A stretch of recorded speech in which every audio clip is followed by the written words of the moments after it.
I love baseball. Baseball, baseball. 94.5 The Peak presents Wasatch Wasp Baseball on the Mid-Utah Radio Sports Network.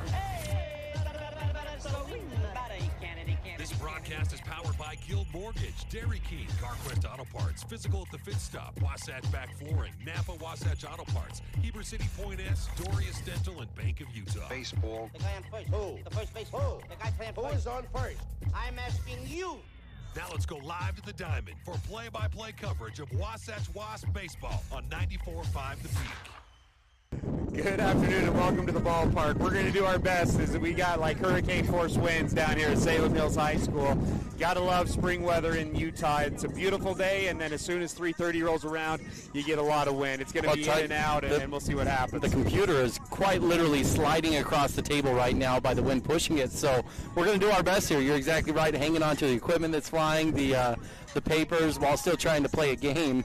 And good luck to the hitters that are hitting straight into this wind today down here at Salem. Yeah, Wasatch coming off their second straight Game 1 series loss. Salem Hills won 13-3 on Tuesday. Wasatch struggled on the mound and in the box against the high-powered Skyhawks. The Wasps are looking to bounce back, though. They did last week against Provo, winning 2 and 3, games 2 and 3. They're going to look to do the same thing today against Salem Hills. And Tyler, I'm just going to jump right into it and go to our Country Gardens and Nursery keys to the game. The Country Garden Nursery is your only one-stop shop for everything garden and yard related in the Heber Valley. What does Wasatch need to do today different from what they did on Tuesday to come away with the victory? I know I sound like a broken record, but it's a simple formula. Throw strikes, don't give free passes. Wasatch got into double digits as far as giving free passes to Salem in that game, Tyler. And Salem got 13 runs on 13 freebies that was given to them. And so if you're Wasatch, it starts on the pitcher's mound. You've got the wind behind you that should be helping keep balls in play. You can play very shallow in the outfield, take away some of those in-between hits right now and use this wind to your advantage. And then you need to cash in when the other team gives you some freebies, either through errors and walks on your own. So that's where I'd start, Tyler, but a little bit more.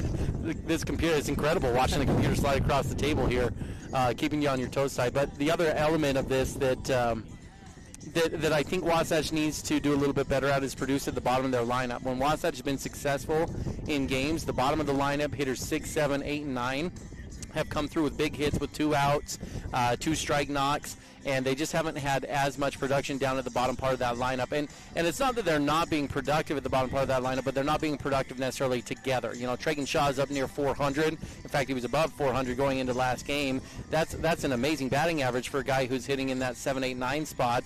But Carter Bucat's cooled off a little bit, Tyler, and he had a streak where he was on 6 out of his last 11 and was playing pretty well. Those guys need to kind of perform well together at the bottom of the lineup in order for the Wasps to have a key game.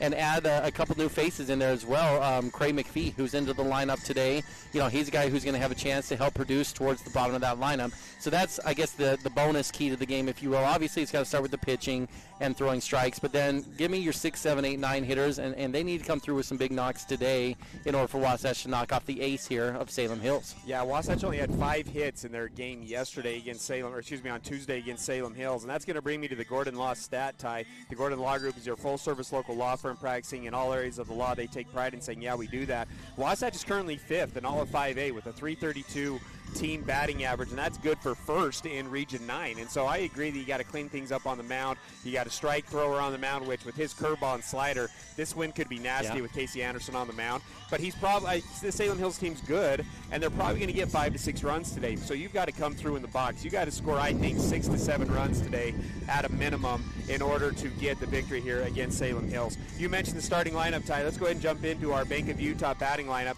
Bank of Utah's specialty is relationships. It's one of the nation's top-performing banks. We are committed to you and to our community. Visit our friendly Heber branch at 620 West 100 South, and together we'll build relationships that last. Bank of Utah is an equal housing lender, member FDIC. Yeah, the starting betting lineup here for Wasatch, Tyler, who is the visitors today, so you'll be led off with Crew Erickson playing left field. Alex Gutierrez into the lineup as the DH, Tyler, his first start on the year, and he'll be hitting in the 2-hole. Number 3 is Chet Wilson playing third base. Number 4, Payton Swapp playing center field. The 5-hitter, Jackson Bolander, playing first base. And so that's a bit of an unusual change. A few changes, Tyler. Gutierrez at DH, Bolander at first base. He hasn't had a lot of games where he's played first base just straight up. Stopping Craig McPhee, 9 at catcher. So, Tyler, that's 6-7 Bucat in midfield. Our team, Ty, was pretty good. 19-5 on the year. They went 10-0 in region play.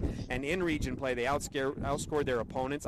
114 to 23. So 11.4 runs per game to a 2.3 team ERA. Not bad for the 2014. That's pretty good. And a few other names there. Nick Chadwick, Tyler, was a senior on that team. He was ended up was the number 2 starter for that team, Tyler, and he had another whole different side story that we can address where unusual backside during the season because of a gunshot wound that he was playing with, and then Ryan Chadwick, a sophomore, who ended up going down and pitching at UVU and became their all-time wins leader. Tyler was also their number 3 pitcher on that team, so that was a pretty dang good team.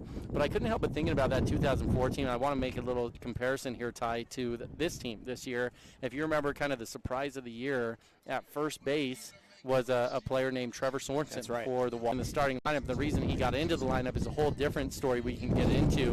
But I couldn't help but thinking, the way he wore his uniform, he kind of had that old Greg Maddux, pants half up, half down. He's a little bit bigger first baseman. And just interestingly enough, you look over at first base this year, and I thought of this the other day when Jackson Sorensen was playing at first. Wasn't a guy in the lineup at the beginning of the year, and then he got his opportunity. He's hitting over 600, for Wasatch Baseball. As Jackson Sorensen's had himself a great year for Wasatch as well. So a little bit down history lane and just flashing back in memory, thinking about that 2004 team. But, man, could they swing it. Trevor Sorensen above 500. Austin Oldham above 500 on that team. They were just fully loaded all throughout the lineup, and it was a young team. If you remember, I think 5 or 6 starters were sophomores or younger on that team that ended up winning 19 out of 24 games that year. So some fun history there for Wasatch Baseball for sure. We have a little bit of a delay in the start as we're waiting for the umpires. You're listening to the Dairy Keene pregame show, the winner of Best in State from 2008 to 2000. We will have your Mountain Refined opening pitch. You're listening to Wasatch Baseball against Salem Hills here on 94.5 The Peak. Hi, friend. Are you ready for your next delicious meal? Come to the Dairy King, home of the train, where they're serving the yummiest food to friends and family in the valley. Come in and get a mouth-watering peach shake, peach cobbler shake, or peach raspberry shake. Dairy King, the winner of the Best Estate for 18 years. They're celebrating their 75th anniversary. Bring a picture and a memory of being at Dairy King. Proudly serving the Heber Valley for 75 years. The Dairy King, home of the train, is serving deliciousness daily. Stop in today. Timberline Ace Hardware is your full-line Benjamin Moore paint store. Visit them for your home projects, business-to-business, and contract day.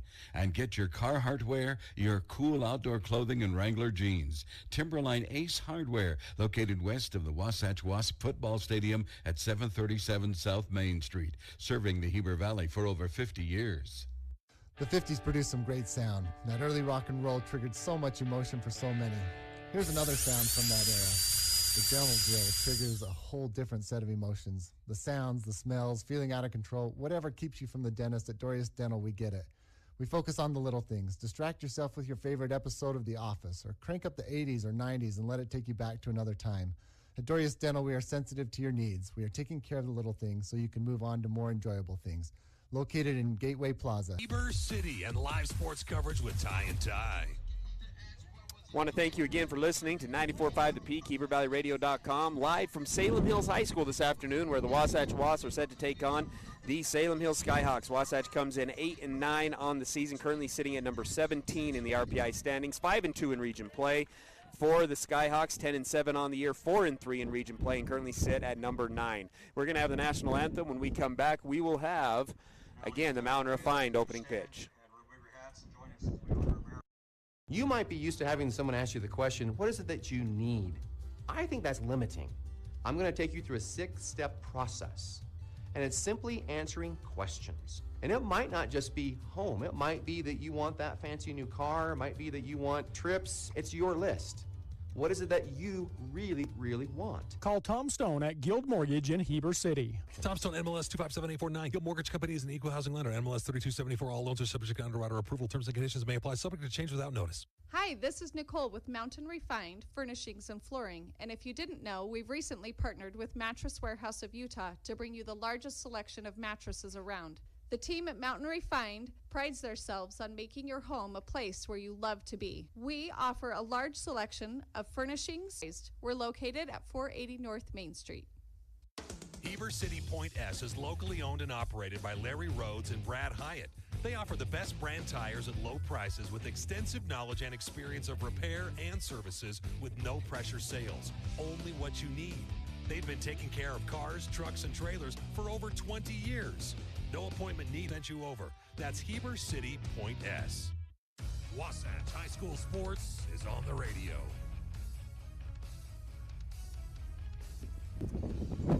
Mountain Refined, from design to project completion, our team excels in understanding and implementing your specific lifestyle and taste preferences into your interior design. Come into our showroom in order to find beautiful furniture. We'll be there with the great 94.5 The Peak music blasting, and come on by and see what great things Mountain Refined has to offer. This Saturday, I think that's from 11 to 1. We'll be over there, so stop on and see the great deals and great products that they have over at Mountain Refined. And a lot of good stuff over there, Tyler. We'll have a little bit more 5 The Peak. And Ty, let's get things going. Wasatch winners of 7 out of their last 9. But Salem Hills has been the team that's been their kryptonite. Now winners of 13 straight games against Wasatch over the last 8+ years. Wasatch, the last time that they beat them was actually here in 2014. A junior, McCord Larson, got the start.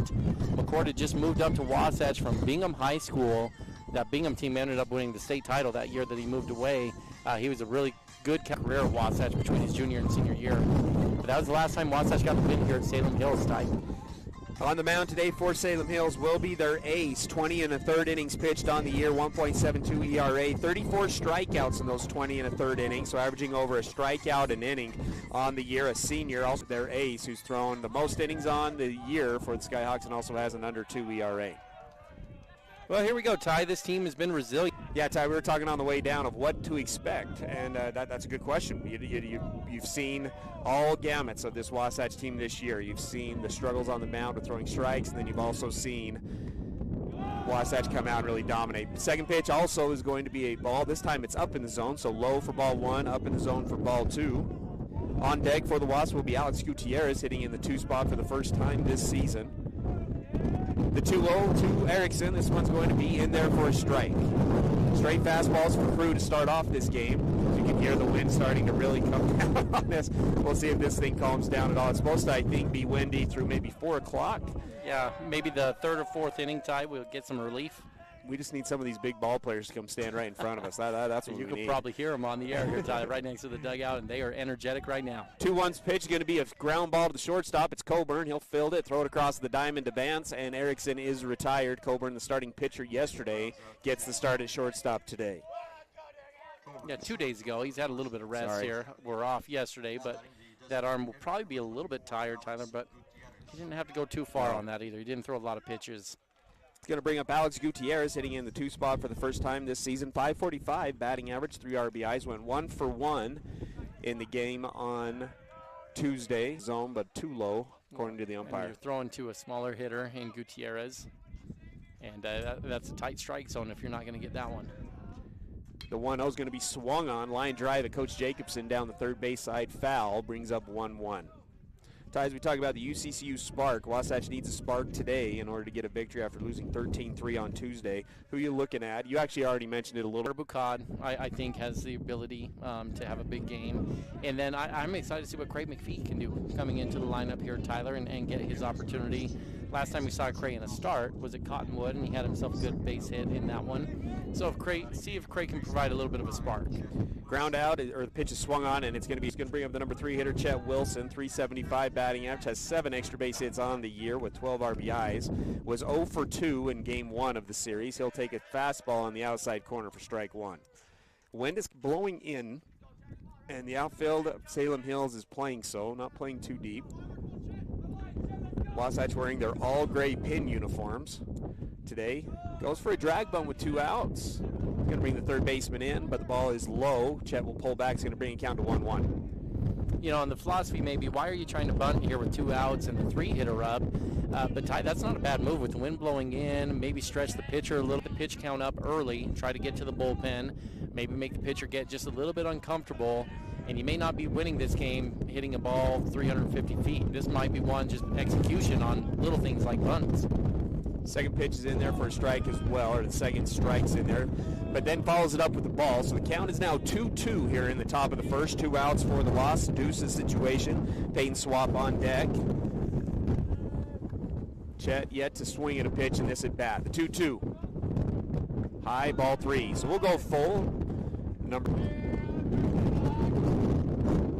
Really howling now. Tyler? Apologize. I might away here. Full count, payoff pitch. That's low, and Wasatch has a base runner. Chet hustles down the line as the ball does get away from the catcher, but he'll stop at first base. And that's going to bring up Payton Swapp. Payton Swapp on the year has been good. 3 is also first in Region 9. He actually leads all of 5A with those 6 home runs. He's got 3 home runs in his last 2 games alone. With the wind blowing in, it's going to be tough to elevate and get one out here, but if you get a gap shot, Chet should be able to score from first base with pretty good speed over there at first. Fenn sets in the stretch, delivers. High fastball, Payton goes after it, swing and a miss, and we'll go to an 0-1 count. I'm going to go ahead and keep this underneath this. Ty's loaning me his jacket to cover up that microphone. Well, and we're going to keep me on mute and off mute over here as I don't have something to cover my mic, Ty. It is howling. Curveball is going to be up in the zone and is going to get Payton in the elbow. So after back-to-back ground outs, Wasatch now with the base on balls to Wilson, and now Payton's going to take one off the left elbow, and Wasatch has 2 base runners here. Similar to what we saw from Salem Hills and Provo against Wasatch. Wasatch was pretty good at getting the first 2 outs in that game against Salem Hills on Tuesday, but then struggled to get the 3rd and final out during that game. He's looking like an elephant over there, Ty. He's got the chair cover covering his microphone. Trying whatever I can over here, but I'm sure this looks like something, doesn't it, over here? I think I might just go to my hat after this inning. It's going to bring up Jackson Bolander, 560 batting average, leads all of 5A with that batting average. This one's going to get away from the catcher. Chet Wilson's going to go to third, but hesitated, didn't see it originally off the glove of the catcher, and Payton Swapp at first base said, caught between, and actually Swapp got caught in a little bit of an awkward spot. Sometimes you coach your catchers, in fact, not sometimes, all the time, on balls like that, you actually want to peek at the trail runner to see if they got a good jump or not, and I think they had a chance to get Swapp on that if they looked on the trail runner. The 1-0 also low, down 2-0 to Bolander, who has just been fantastic. In fact, out of his last 7 at-bats, he has reached 6 out of the last 7 times. Did go 1 for 2 in game 1 with a double. This one's a high for ball 3, so 3-0 count now. Bolander. Jack Bluth set on deck for the Wasps. And he's going to try to get him to chase up in the zone, and he does. He gets that one actually at the top of the zone for strike 1. 3-1 the count now to Jackson Bolander. Bolander playing first. Leading 5A in batting average is Bolander. 2 runners in scoring position. He's going to swing at 1 low in the zone. It's going to be a tough play for Cushing. He's going to come across the diamond, makes a great throw, and Wasatch leaves 2 on. So no runs on no hits, no errors for Salem Hills. 2 are left. Gucci Goo Barbecue in Heber Valley is a premier and young. Since 2009, they've been exceeding their customers' needs by helping them select flooring that fits both their lifestyle and budget. They've got you covered at Wasatch Back Flooring and Paints.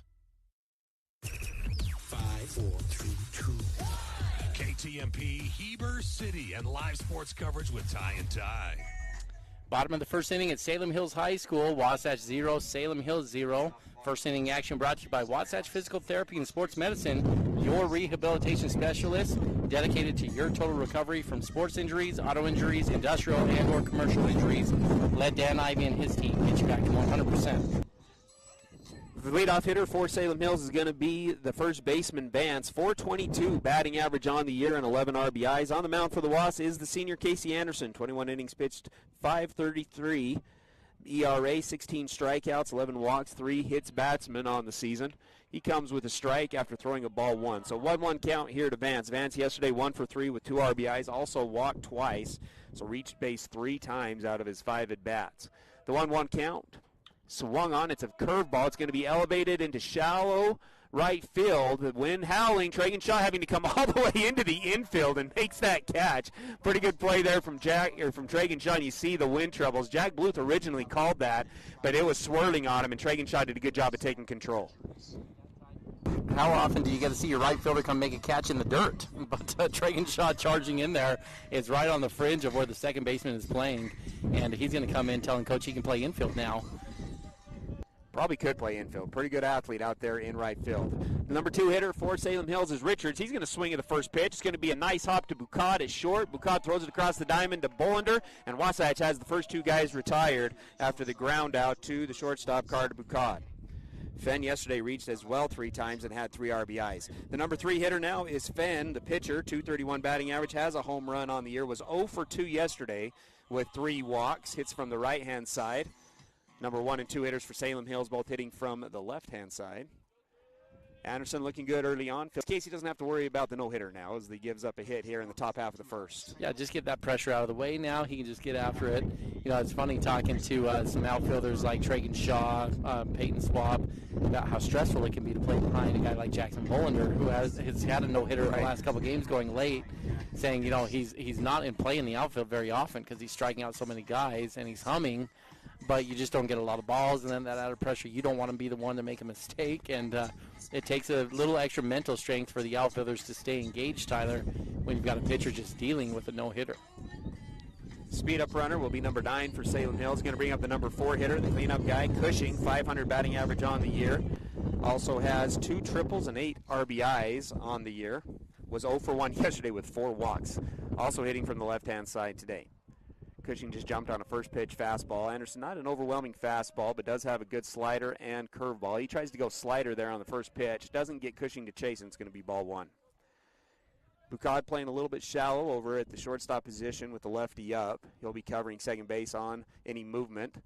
Tries to go outside with this one. This one also a ball. Cray McPhee getting his first start in 6 games for the Wasp behind the dish. Ty, my comparison for a guy like Casey Anderson, I really like a Greg Maddox type comparison with him, where his fastball is not overpowering, but he's got so much stuff that he's wildly effective as a pitcher out there still. Goes with an off-speed on the 1-1 and gets a ground out to Jack Bluth at second base. Bluth throws it to Bolander, and Wasatch retires in the first inning with no runs, 1 hit, no errors, 1 runner is left on base as we go into the top of the second. 0-0 here on 94.5 The Peak. Wasatch Back Grill and Deli is a family-owned and operated business serving great food and customer service in Heber City and Midway for over 7 years. For a burger with kick, try the Firehouse. Have a hankering for some seafood? Try fish and chips. Or try the Mandarin chicken salad. Their homemade recipes, freshly grilled burgers and sandwiches are complemented with unique sauces and homemade sides.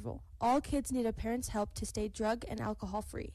Brought to you by Wasatch Behavioral Health and the Parent Bonding Project. This is live coverage of Wasatch High School sports on 94.5 The Peak.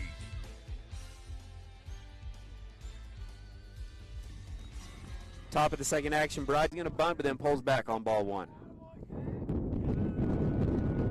Either where this wind is howling and maybe the umpire's saying, hey, we're not going to stand up here and just watch all game long, trying to force the players to get after it a little bit more. Goes slider in the dirt. Those putouts for Salem Hills. They go with Argyle today. That was a tough backhand. Wasn't able to get his glove on it, and Jack Bluth has first single of the day for the Wasps. You're right. It was a tough backhand, Tyler, but it didn't get the right angle to attack it, and he made that backhand harder than it needed to be. He's going to bring up Tragan Shaw from the left-hand side. He's going to go and square. Ball's above the barrel, and he's going to pull back for ball 1. Third baseman was crashing hard. Nobody covering third base on the bunt coverage for Salem Hills. First baseman is staying back on the bunt coverage. Tragan Shaw gets back in there, 1-0 count. Fenn having a little bit of a hard time with control. Tragan's going to square again, drops the bat head, kind of lunged at that pitch, and it's going to go to the backstop foul. Brings up a 1-1 count. Yeah, bunting looks so easy, Tyler, but it's something that a lot of hitters just have a hard time doing consistently, and it just requires a calm body. You know, a phrase that coaches like to use is see the ball down. You know, so often hitters are trying to get a base hit out of it, and there are situations to do that. There was a sacrifice, and Tragan just got a little antsy and kind of pushed the barrel out too far. Slash and run attempt here as he's going to pull back. Ball goes up in the air. Shortstop's going to catch. He's going to try to double up Jack Bluth at first, and he got him. Double play. Jack Bluth thought he was in time. The Wasatch faithful agree that he was back in time, but the umpire is going to go ahead and call him out. So a slash and run backfires as Wasatch gets doubled up. Well, Coach Jacobson is going to have our first Mirror Lake Station timeout as he goes out to visit with the home plate or the field umpire, and all he's doing is calmly asking for a little help. The home plate umpire had a view on the angle of the runner sliding in, and this isn't a bad time to take an appeal here on this, Tyler. that field umpire is having to go out and watch the catch and then turn and look at the first baseman, the ball, and the runner coming back. And it's a lot of work to do there. So now he's asking just for a little help behind the plate.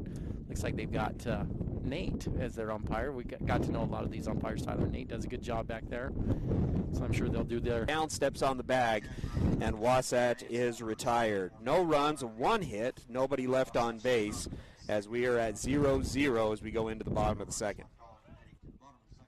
Napa know-how. Your local Napa Auto Parts, Wasatch Auto Parts at 105 North Main Street in Heber City. Stocks auto parts, tools and equipment, and many other items for heavy-duty trucks, marine, and farming equipment. Stop in today at Wasatch Auto Parts, 105 North Main Street in Heber City, a proud sponsor of Wasatch Wasps Sports. He was able to get the big second inning going in Game 1 on Tuesday, as Wasatch was able to keep Salem Hills scoreless in the first, but then scored 4 in the top of the second, and it started with a D. Griffin Reed double. He comes in .231 batting average, ball 1. D. Griffin Reed, a great athlete, 3-sport athlete. Saw him on the football field, saw him on the basketball court, now see him on the baseball field catching and hitting 5th for the Skyhawks team. Your infield today for the Wasps, Bolander, Bluth, Bucad, and Wilson. And that curveball looked pretty good, Tyler, and not called a strike there. Yeah, it must have been on the inside because of the strength of the wind coming in. What you might get is a line drive that can kind of sneak by an outfielder. But you could just play shallow if you're an outfielder, because the wind is going to hold that thing up so long that you can recover and go get it. Teams are going to have to be disciplined to hit it on 2-1. Casey looking good early on in this one. Back into the windup, delivers the 2-1. This one's way outside, brings the count to 3-1. Wasatch struggled with strike throwing a little bit, ended up giving a lot of freebies to Salem Hills in that Game 1 loss on Tuesday. And there's the first walk of the game for Casey Anderson as that pitch is on the inside. First base runner of the inning is going to bring up the center fielder Miller. Miller was good, 2 for 3 with 3 runs scored and an RBI in Game 1. He's currently hitting .355 on the year. Wind continues to howl here at Salem Hills High School. Casey Anderson into the stretch for the second time. He'll go pick-off move over to Coburn. Coburn gets back easily. Miller, pretty good speed in the box. Went through the 3-4 hole in his first at bat. Fastball way outside. Moves the count to 1-0. More action. Thursdays are a busy day for Wasatch Athletics. The boys soccer team is looking for revenge at Provo High School. The 1-0 pitch is swung on. It's going to go down the left side. I can't see where it's at. And I hear cheers, so I'm assuming it's a catch out there by Crew Erickson. Crew Erickson makes both outs here in the top of the second. You can't see, and I can't help you because my microphone's on mute, so the wind isn't coming in over here, Tyler. Yeah, but Crew had that pretty easily. Ball drifted towards the foul line. But again, just another example. The ball goes up in the air, and it's going to hold up, and these outfielders are going to be able to run underneath those all day. And if I'm a pitcher, Tyler, that changes a little bit how I throw. I'm going to invite the hitters to try to hit something hard in the air. And usually you tell pitchers to stay up out of the, down out of the top part of the zone. On a day like today, you may be able to get away with a little bit more to throw a little bit higher, maybe try to go about the hand level and invite these guys to maybe see if they can hit one a little bit too far that the wind won't actually allow to go too far. Umpire thought about calling that one a strike. There was a pickoff move that was in there and almost got him at first base. Coburn with a really good lead over at first base. See if there's any run action here. Timeout as some dirt gets into the eye of the umpire. Anyway, soccer team is at Provo today. That's their one region loss as they're 4-1 after the win against Springville. They won 2-0. Goals coming from Tanner Wagstaff and Jackson Hanley. Runner takes off. Ball in time. And there is an out. Great play there from Craig McPhee as he one-hops. Jack Bluth covers it up, throws him out at second base as Wasatch gets out of the inning 1-2-3. No runs on no hits, no errors, and nobody left on base. Ty, that was such a good play from both McPhee and Bluth. McPhee threw that ball a little bit lower than you'd normally like to see from a catcher, but he's keeping that thing through the wind. He's cutting it down and allowed the ball to skip up. It was kind of an awkward in-between hop, but Bluth did such a good job of handling it, and the ball got there plenty early. Bluth caught it, put the glove down, and Corbin slid right into that. That's great execution from both McPhee and Bluth on that play. Wasatch is tied 0-0 here on 94.5 The Peak. Timberline Ace Hardware is your full-line Benjamin Moore paint store. Visit them for your home projects, business-to-business, and contractor needs. And remember to ask about their delivery services. And they're looking for some cashiers. Apply today. And get your Carhartt wear, your cool outdoor clothing, and Wrangler jeans. Timberline Ace Hardware, located west of the Wasatch Wasp football stadium at 737 South Main Street, serving the Heber Valley for over 50 years. The 50s produced some great sound. That early rock and roll triggered so much emotion for so many. Here's another sound from that era. The dental drill triggers a whole different set of emotions. The sounds, the smells, feeling out of control, whatever keeps you from the dentist at Dorius Dental, we get it. We focus on the little things. Distract yourself with your favorite episode of The Office, or crank up the 80s or 90s and let it take you back to another time. At Dorius Dental, we are sensitive to your needs. We are taking care of the little things so you can move on to more enjoyable things. Located in Gateway Plaza, Heber City. 5, 4, 3, 2. KTMP, Heber City, and live sports coverage with Ty and Ty. Third inning action brought to you by Wasatch Napa Auto Parts. Napa stocks auto parts, tools, and equipment, and many other items for heavy-duty trucks, marine, and farming equipment. Stop in today.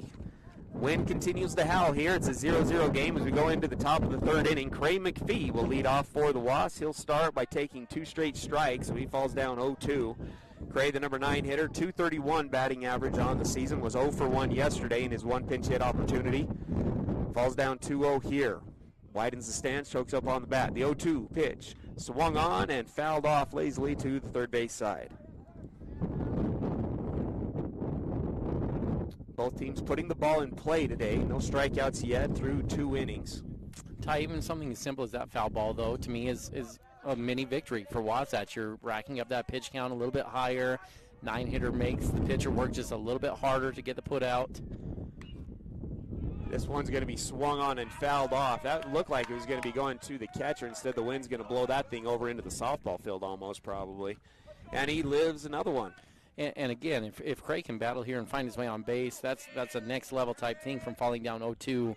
But now 4 pitches, all in the strike zone. Still no outs here for Salem Hills. Sitting at 34 pitches on the game already in only 2 innings is Fenn.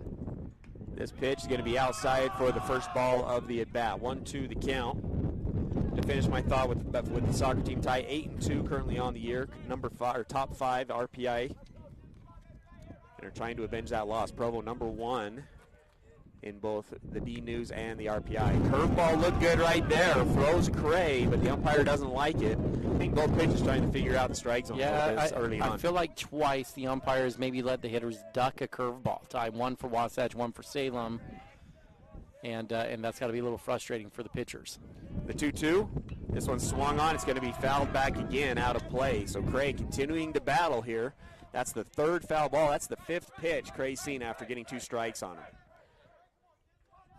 As I mute myself over here, Tyler, you know, like you said, 6 extra pitches he's going to force, even if he doesn't get on base. This is a quality at bat from Craig McPhee. 2-2, another curveball's up, and so it's going to move the count to full. But Ty, he's obviously got aspirations to get there. He's doing a good job battling off some close pitches. Potential knock or walk right here from Cray. Full count.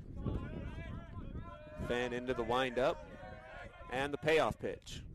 It's low. Cray earns a trip to first base. Good at bat there from Cray McPhee. Got down 0-2 and then battles back with 3 foul balls and earns a walk. Ty, to me, that's a UCCU spark moment. Cray throws a guy out to end the bottom of the 2nd inning, comes back, gets down 0-2, has a great at bat where he battles there and goes 8 pitches deep on Fenn in the 9 hole. He's just not making it easy on the starter.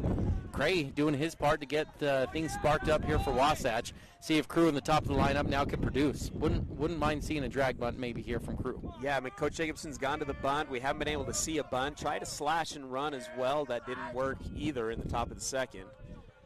Listening to top of the 3rd action, Wasatch 0-0. Another bunt attempt from Crew. Drops the bat head just like Tragan did in his attempt, and it's going to be a foul ball back to the backstop.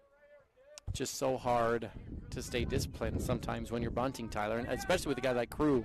Crew's got base hit on his mind when he gets the bunt. That was clearly a sacrifice on the way that he squared. He came around early when the pitcher was into his motion and gave himself up, but he still was trying to get a little bit of a head start and start those feet a little early. probably took his eyes off it just for a moment, and that barrel dropped and he wasn't able to get it down. It's been one of the best parts of Crew's game as he's really improved his ability to lay down the bunt. He's had 4 infield base hits on drag bunts this year. He's going to square again. This one's going to be down. Right back to the pitcher. Pitcher's going to step, throw it to first base. So the sack bunt works as Tad Solser, who's in to speed up run for Craig McPhee, the catcher, advances to second base. It's a good job from Crew, maturity-wise, having been a bunter in high school.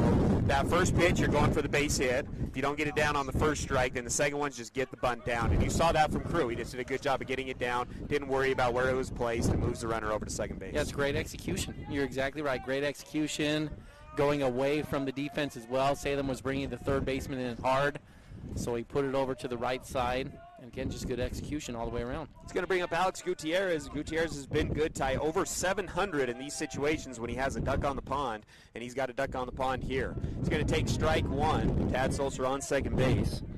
Again, as I look at my notes, Ty, 714 is what Alex Gutierrez's batting average is when he has a guy on second base this season. In the lineup for this purpose, Tad Solser, not a big lead at second base. Moving the feet, now gets off. 3 looks from Fenn, now delivers. This one low, but gets the called strike. So a similar pitch was called a ball in his first at bat. He does get a called strike there. 0-2 count to Gutierrez. 1 out, runner on second. Here in the top of the third, 0-0 the score. Wasatch threatened in the first inning with runners on second and third. Weren't able to get the run in, now with an opportunity here in the top of the third. Ty, I wouldn't be surprised if in a pitch or two you maybe see a backdoor pick opportunity. Tad Solser a little aggressive on that last one. I think it caught Fenn's attention on his second look over there.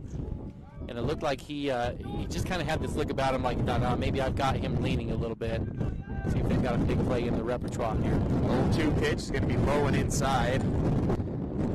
As that wind continues to really go. You can't see the mountains across from us. A lot of different, or a lot of dust and things in the air.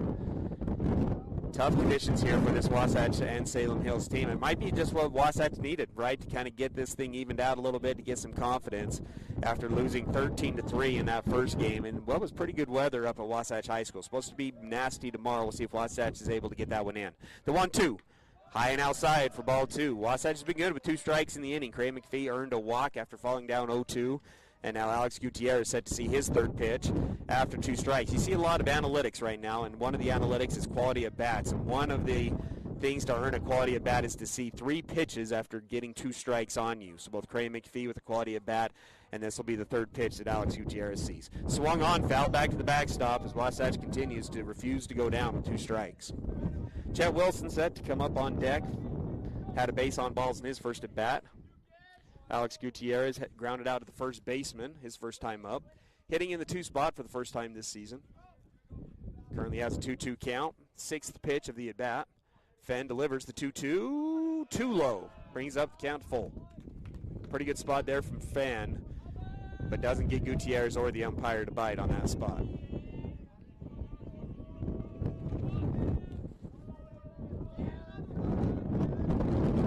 Full count. Wind's howling even harder. The payoff pitch. High, fouled off by Gutierrez.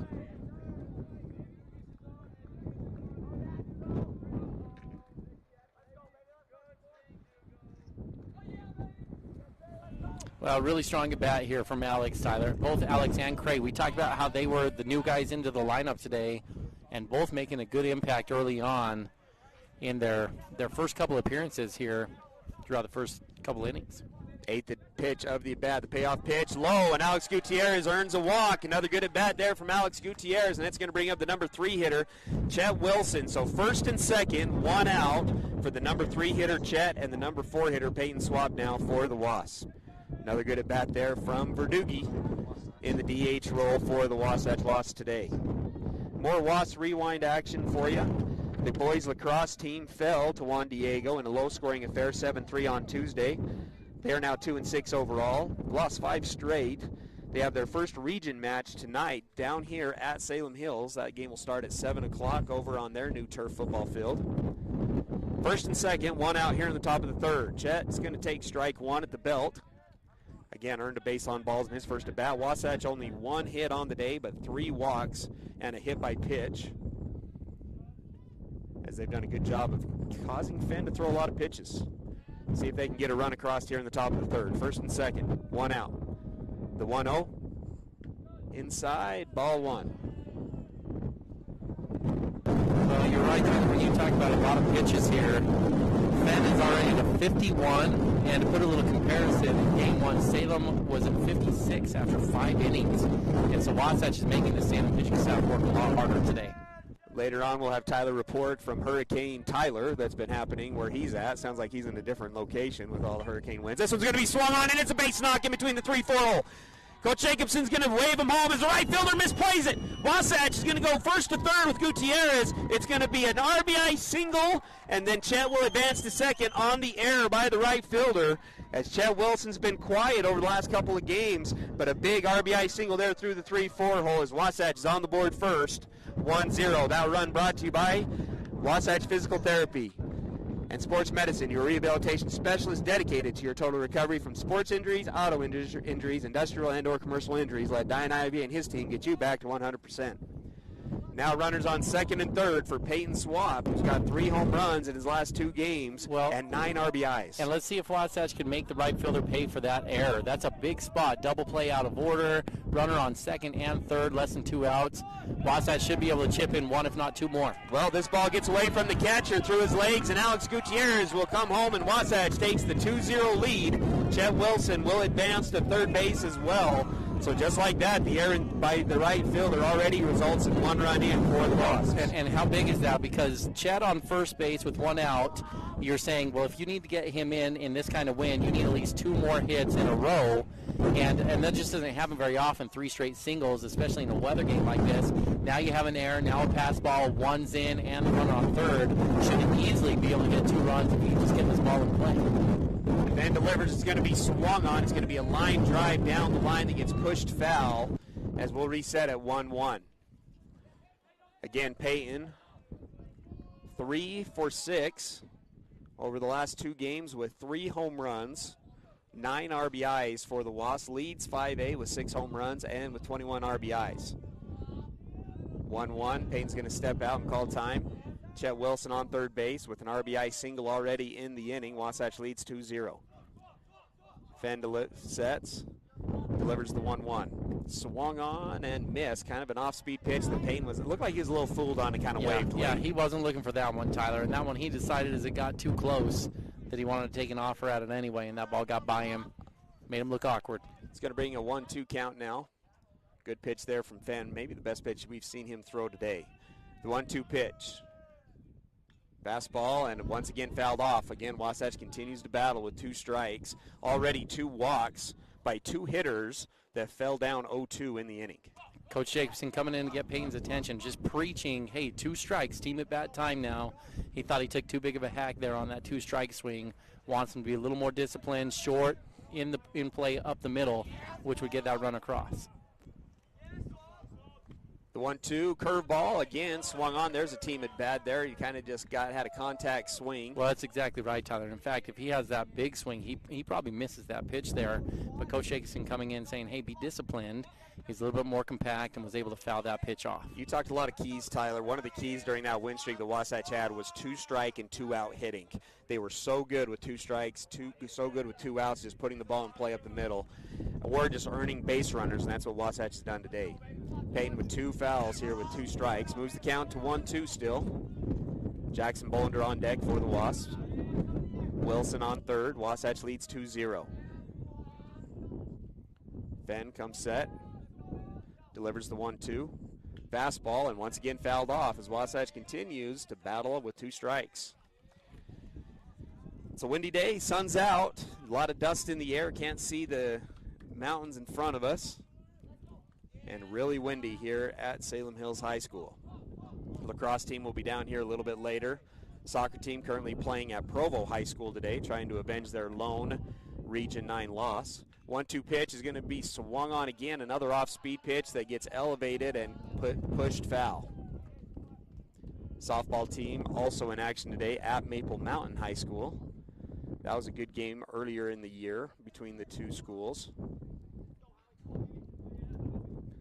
And then the girls lacrosse team will be hosting tomorrow at home. That game will be at 4 o'clock against Salem Hills. A lot of Salem Hills Wasatch action today and tomorrow. Payton back into the box.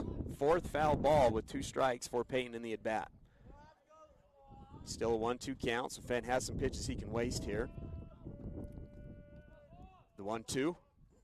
Fastball, got it by him. Payton's a little bit late on the fastball, so Fenn wins that battle. Wasatch had won the previous 2 battles, but Fenn wins that one. So now 2 outs with a runner on third. It's going to bring up Jackson Bullender. Jackson Bullender grounded out to the first baseman in a similar circumstance in his first at-bat. Already, though, Tyler, in this inning, Swapp, Gutierrez, and McPhee have all seen 8+ pitches in their bats. That's a great inning. That'd be a great game for Wasatch if you have that kind of numbers just over the course of the game. But in one inning alone, they are really making Fenn work here. High off-speed pitch in there for a strike to Jackson Bullender. Jack Bluth on deck for the Wasps. Chet with the RBI single earlier in the game, and then Alex Gutierrez scored on a pass ball. Nice fastball there. Looks like Fenn's humped it up a little bit the last couple of pitches. He got the fastball by Swapp, and then that looked like he had a couple more miles per hour on that one as well. 0-2. Wasatch been in this situation twice in the inning and earned walks in both of them. Let's see what Jackson Bullender can do with 2 strikes. Big 3-4 hole over on the right-hand side. Curveball is high for ball 1. Moves the count to 1-2. Track and field team is at American Fork tomorrow. It's kind of a state qualifier tournament, so a big tournament that they'll be running in. Top of the third action here. 2-0 Wasatch leads after 2 runs here in the top of the third. The 1-2. Curveball in the dirt. Great job by D. Griffin Reed. He smothers that one. Keeps Chet at third base. Jackson Bullender leaves that pitch in the dirt, so now a 2-2 count. Deuces. 2 balls, 2 strikes, 2 outs. Runner on third.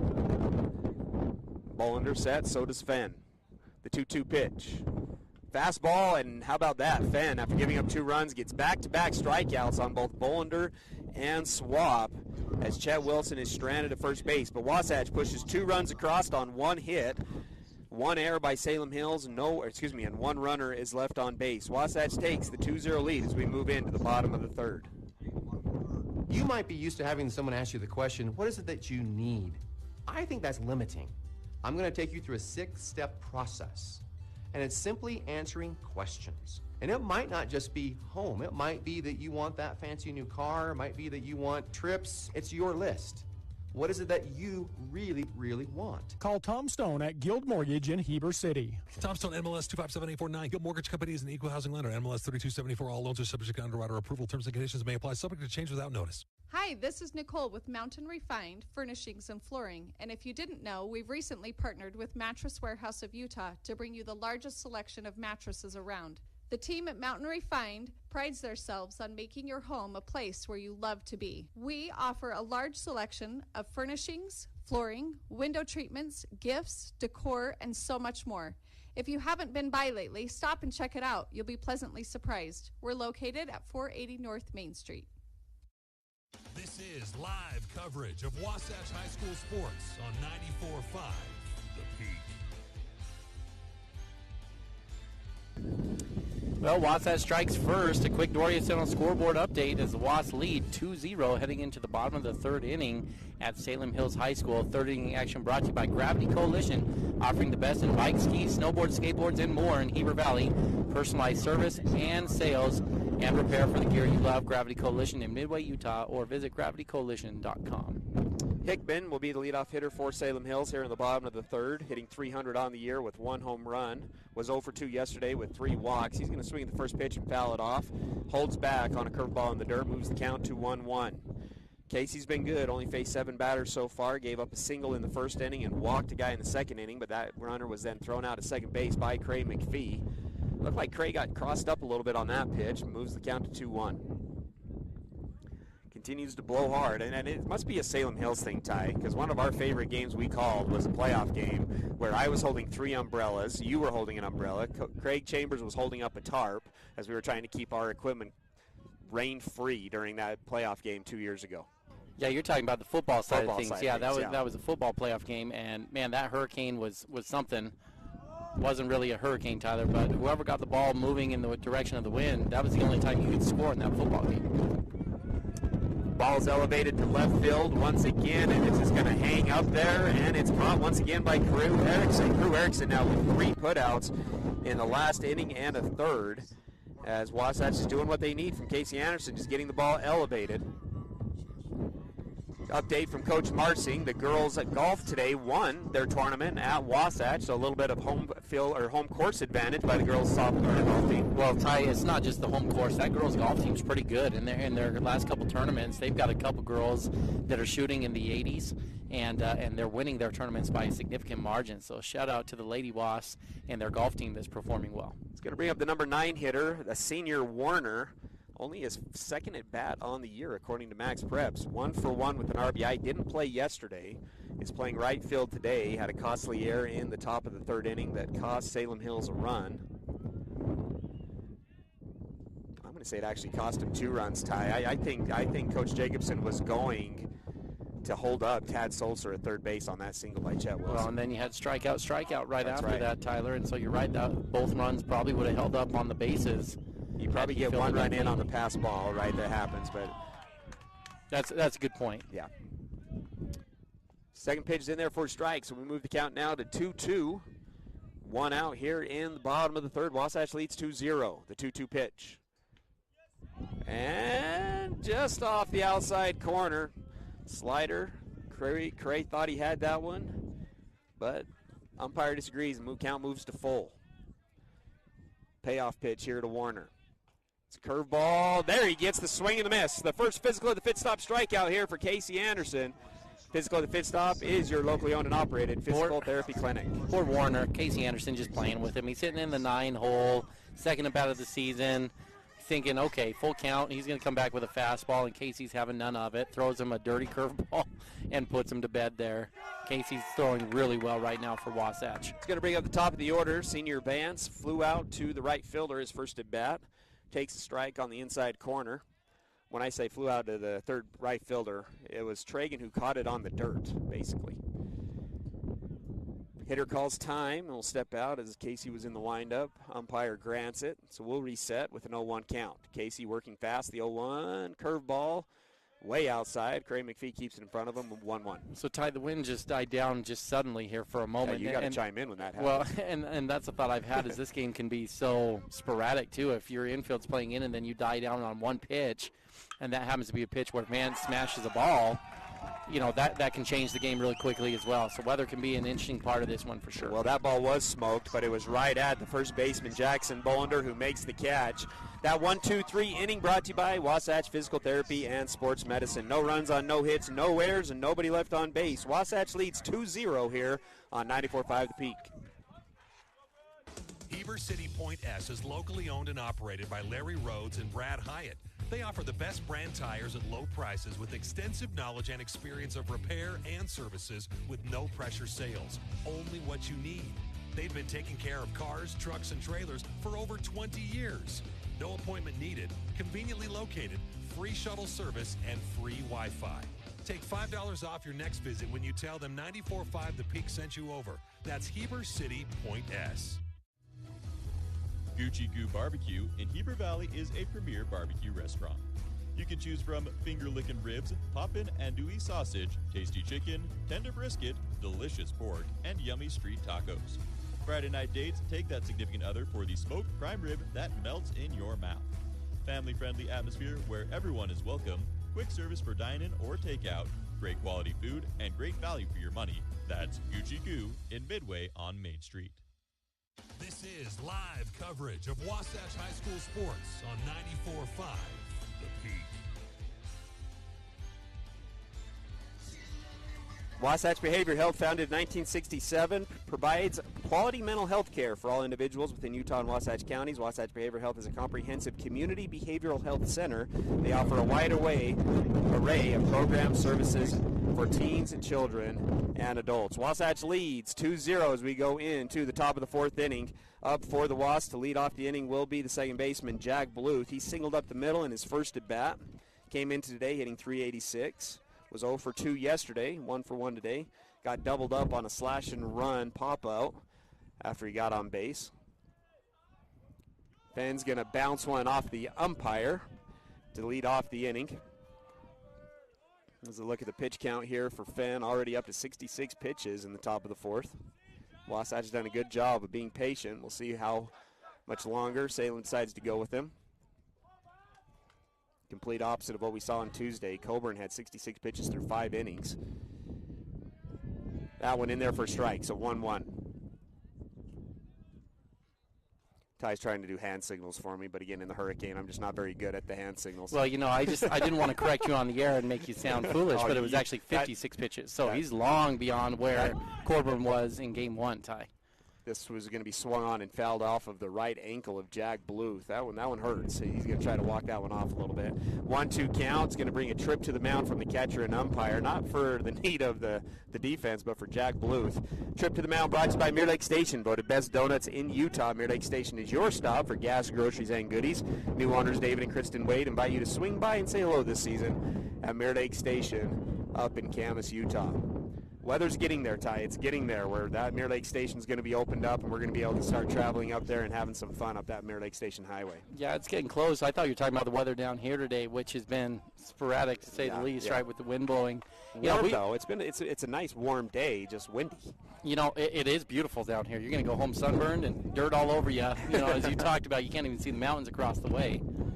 More foul balls. Wasatch is just battling in the. Well, I cut you off, Ty. Battling in the box right now, Ty.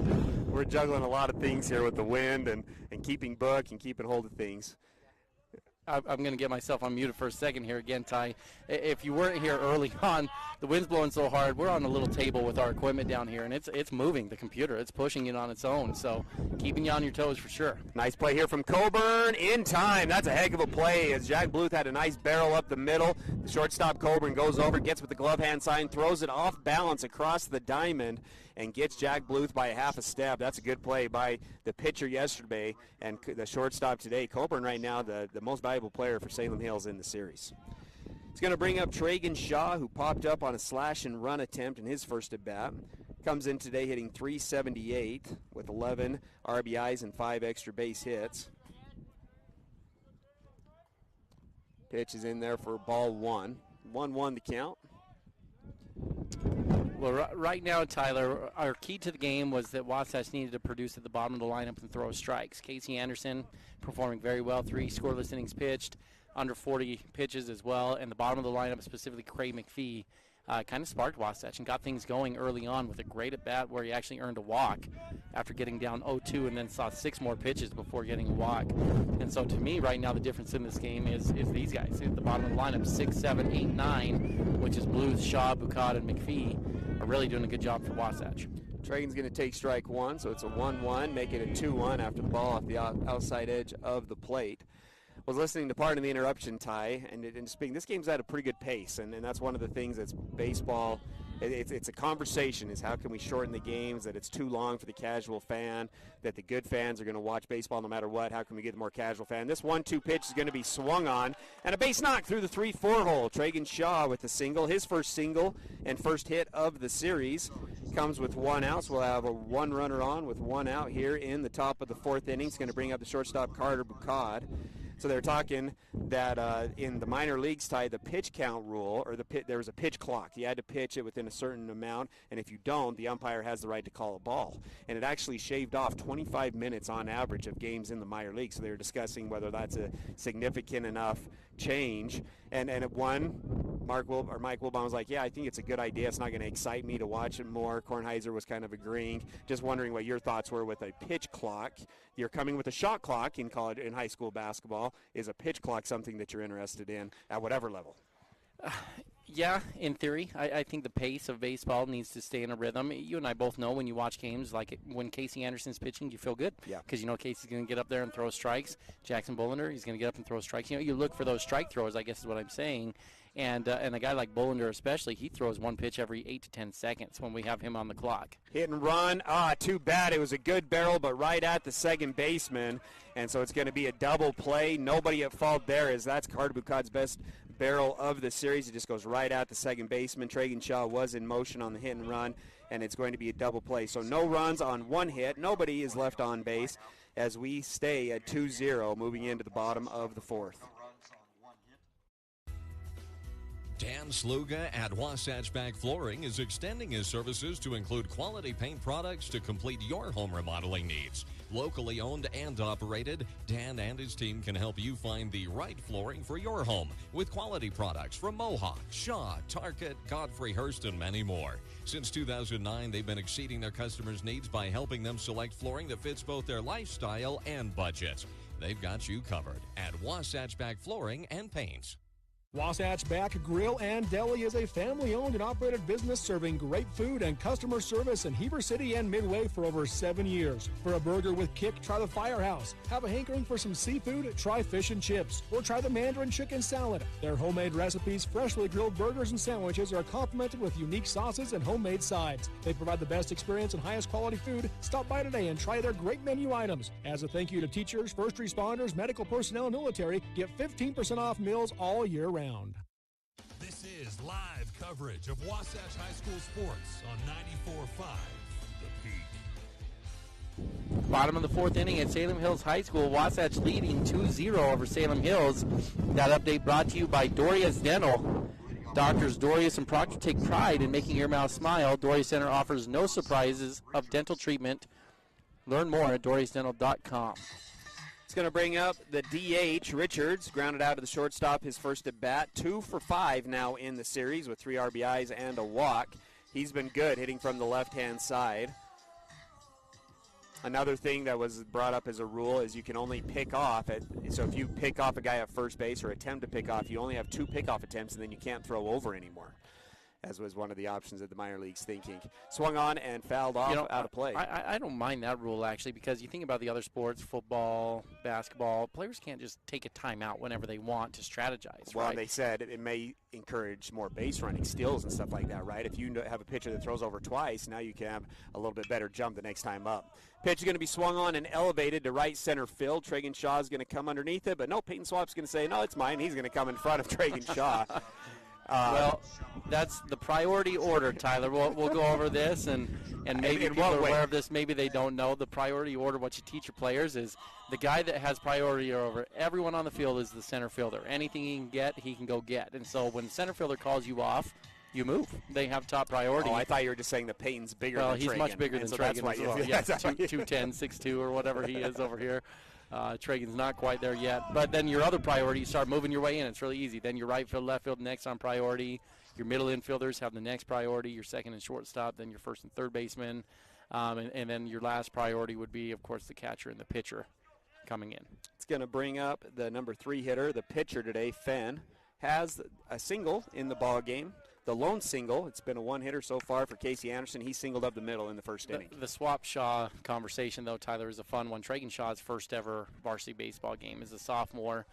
Got subbed into the 7th inning and made just a phenomenal diving catch in the 7th inning. I'll finish this after we call this play. The 0-2 pitch is swung on and roped to right field. So Fenn giving up 2 runs on the mound, but has been decent on the mound, but he's got 2 hits now after he smoked that one. And that's a good play there from Tragan Shaw. I think Tragan was tempted to come up and try to make a diving play there, decided against it, knocks the ball down and keeps Fenn to only a single here in the bottom of the again, fourth. because of the strategy, right? You're in a strange weather game here. You're going to make the other team with 1 out, get multiple hits to try to get a run across. It's a good play there from Tragan. But back to that story, Tyler. So Shaw makes this unbelievable catch. In the saves bottom of the 7th game, inning. right? There's base runners on, and Wasatch ends up beating the number 1 team in 4A in Pineview that year. Pineview was really good, and so the team's just going nuts. Wasatch had gone 0-3 to start the year. That was their first win. And Swapp came over in center, and he went to do the jump celebration with Shaw, and he hit Shaw, and Shaw was like a pinball, just went flying the other direction just because he's so much smaller than Swapp, and that was a year ago, when Tragan was still significantly smaller. Curveball in there for a strike, moves the count to 1-2 here to Cushing. Cushing ground out the second baseman. Tragan made a name for himself in that tournament. He made the diving catch to end the game against Pineview and then against Hurricane with the game on the line, the game tied in one of the last innings. It was the bottom of the 7th inning. coming he across. Came up and threw out the game-winning run at the plate. Wasatch ended up winning that game in Hurricane in extra innings, but made 2 of the best plays of the year defensively for the Wasps. Well, and when he did that, weren't you just thinking, oh, man, this kid's got it, doesn't he? Yeah. I mean, it's sophomore coming in, it's first ever varsity time, and he's making a diving catch to end the game and a laser to save the game in the very next one. And he's lived up to that expectation here. Where he's at defensively, Ty, but how about hitting 400 to go along with it this year at the bottom of the lineup? He's been a good luxury for Wasatch for sure down there at the bottom of the lineup. 2-2 count now to Cushing, hitting from the left-hand side. Hasn't had a lot of opportunities. He walked 5 times. And how about that, Ty? A backwards K, a great pitch on the outside, kind of a backdoor curveball there, and gets Cushing looking. That's the second out of the inning, and the second physical at the pit stop strikeout of the game for Casey Anderson. Yeah, Cushing has not had a great series against Wasatch, Tyler. Not many pitches to hit, and just 0 for 2 today. 0 for 3 now in the series. And, 2 strikeouts. Jackson Kelson got him struck out. Now Anderson strikes him out. 3 walks to go along with that. But that was a guy who came in hitting over 540 on the year. That average is going down little by little now as he faces off against these Wasatch pitchers. He's going to bring up the senior catcher, D. Griffin Reed. He's having himself a good series, .333 batting average, and now a balk. And Casey wants an explanation, and so does Coach Jacobson. Yeah, he wasted no time coming out of the dugout, Tyler, on that one. So wonder what he's gonna get here. The field umpire's extremely animated, which usually means you're not totally confident, right? He's very defensive as Coach Jacobson's coming out here. And Coach Jacobson hasn't been this fired up at an umpire yet this year, but he's voicing his case. And he's now going to walk away, and the umpire out in the field had one more word for him, trying to get that last word in on Coach Jacobson. But this is the first time we've seen him that animated. But it does put a duck on the pond for Salem Hills. This is the first time they've had a runner on second base in the ball game, and it comes in the bottom of the 4th inning with D. Griffin Reed up in the box. 2 outs here in the bottom of the 4th. Wasatch leads 2-0 after scoring 2 runs in the top of the 3rd. D. Griffin Reed's going to call time. And again, just bad technique by the umpire out in the field. Don't mean to throw him under the bus, but you got to be watching when the ump calls time at home and the pitcher's looking at you. Casey was looking at the runner on second base, and the umpire was just kind of, what's going through his head. He's trying to convince himself that he made the right call right now, and he's not paying attention to what's going on around him. Casey doing a good job though. He comes back with a strike there. So 0-1 count here, 2 outs. 45 pitches, is that right, Ty? Is that where we're at with Casey? Yeah, 44 is where we've got him at this point. Bach didn't count as one. Another curveball, great job from Craig McPhee. He smothers it. Cray's been good. Now he's going to throw it away from Casey. A little bit of a scramble here on the mound. Casey's able to recover. Jack Bluth was backing up the throw. 1-1 count to the catcher. Good speed out at second base is speed up runner.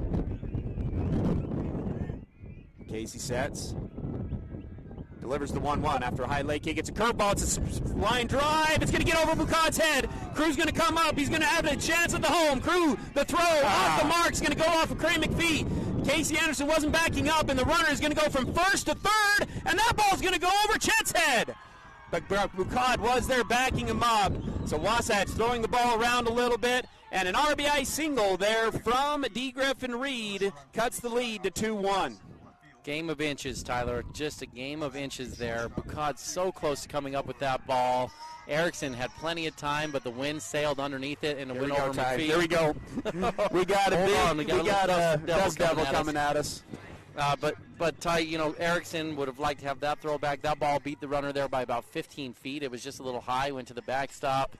Fortunately, both Erickson and Bucad are backing up as Anderson threw the ball over the third baseman's head. So you had 2 guys backing up there so that run can't come across. But just like that, 2-1, Salem working their way back into this one. And it's the freebies, Ty, and whether it was a balk or not, the freebies, teams will take advantage of that, and Salem Hills does it there. Let's see if Casey can come back. He does so. He's going to get a ball elevated to the right-hand side. This is going to be a tough play for Bollender. Coming up against the fence, and the wind is just going to take it just barely foul, and we'll reset 1 strike. The hitter is the shortstop, Coburn. He walked in his first at-bat, but then was thrown out at second base on a steal attempt by Craig McPhee. 1 for 4 in the series with a run scored. 6 innings pitched yesterday, only gave up 3 runs in the 13-3 victory. Well, the balk proves to be a big deal, doesn't it? Without that balk call, that's a first to second ball. You're definitely not getting to third base on the ball coming in. Well, we'll see if the overthrow makes a difference here as well. Curveball swung on, elevated. The wind's going to make this one tough. Let's see who calls it. Chet Wilson's going to call it and makes the catch. So Wasatch gets out of the inning with only giving up 1 run on 1 hit. There is an error in the inning, and Salem leaves one on base, but Wasatch leads 2-1 here on 94.5 The Peak. Hi, this is Abby Covarrubias, the Wasatch High School Student Body President. Did you know that parents are the #1 reason kids don't drink? Believe it or not, teens still listen to their parents. In fact, kids usually listen to their parents more than anyone else, including their friends. Utah kids report the #1 reason they choose not to drink is their parents' strong disapproval. All kids need a parent's help to stay drug and alcohol free. Brought to you by Wasatch Behavioral Health and the Parent Bonding Project. Napa know-how. Your local Napa Auto Parts, Wasatch Auto Parts at 105 North Main Street in Heber City stocks auto parts, tools and equipment, and many other items for heavy-duty trucks, marine, and farming equipment. Stop in today at Wasatch Auto Parts, 105 North Main Street in Heber City, a proud sponsor of Wasatch Wasps Sports. Napa know-how.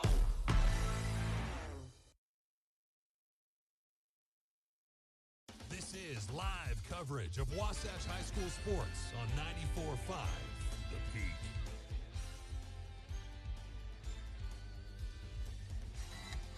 Top of the 5th, brought to you by Guild Mortgage. Tom Stone at Guild Mortgage and his team will help you find the perfect mortgage that fits your situation. It will be painless and easy. Talked to Tom today as I went to get our vehicle to come down, and talking to him about the current situations, and just a great guy, Ty. You're just going to feel good talking to Tom and his team. No pressure, educate you. Stop on into Guild Mortgage today.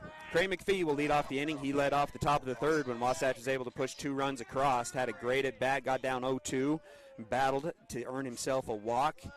And then his speed-up runner, Tad, would end up coming in to score. Interesting stat is Cray still gets the run. Even though Tad was the runner, if you pinch run, then you get the run scored. If you're a speed-up runner, you're basically non-existent. And so, for example, my freshman year, as I sped up ran, no stats were recorded. But Kurt McEwen, Ross Francis, some of those guys had numerous runs scored, even though they never touched home plate. You know, I was a beneficiary of the courtesy runner as a catcher in my career as well, Tyler. I always really appreciated those speedy guys running around the bases for me because I didn't have as much speed. Cray McPhee's going to take one right to the back as he gets on base twice. Good at bats here from Cray McPhee as Wasatch has the leadoff guy on here in the top of the 5th, leading 2-1. He's going to bring up the top of the order. Crew Erickson up, grounded out to the shortstop, and had a sacrifice bunt in his second at bat. Third baseman playing way up here for Salem Hills. And Tad's going to get picked off.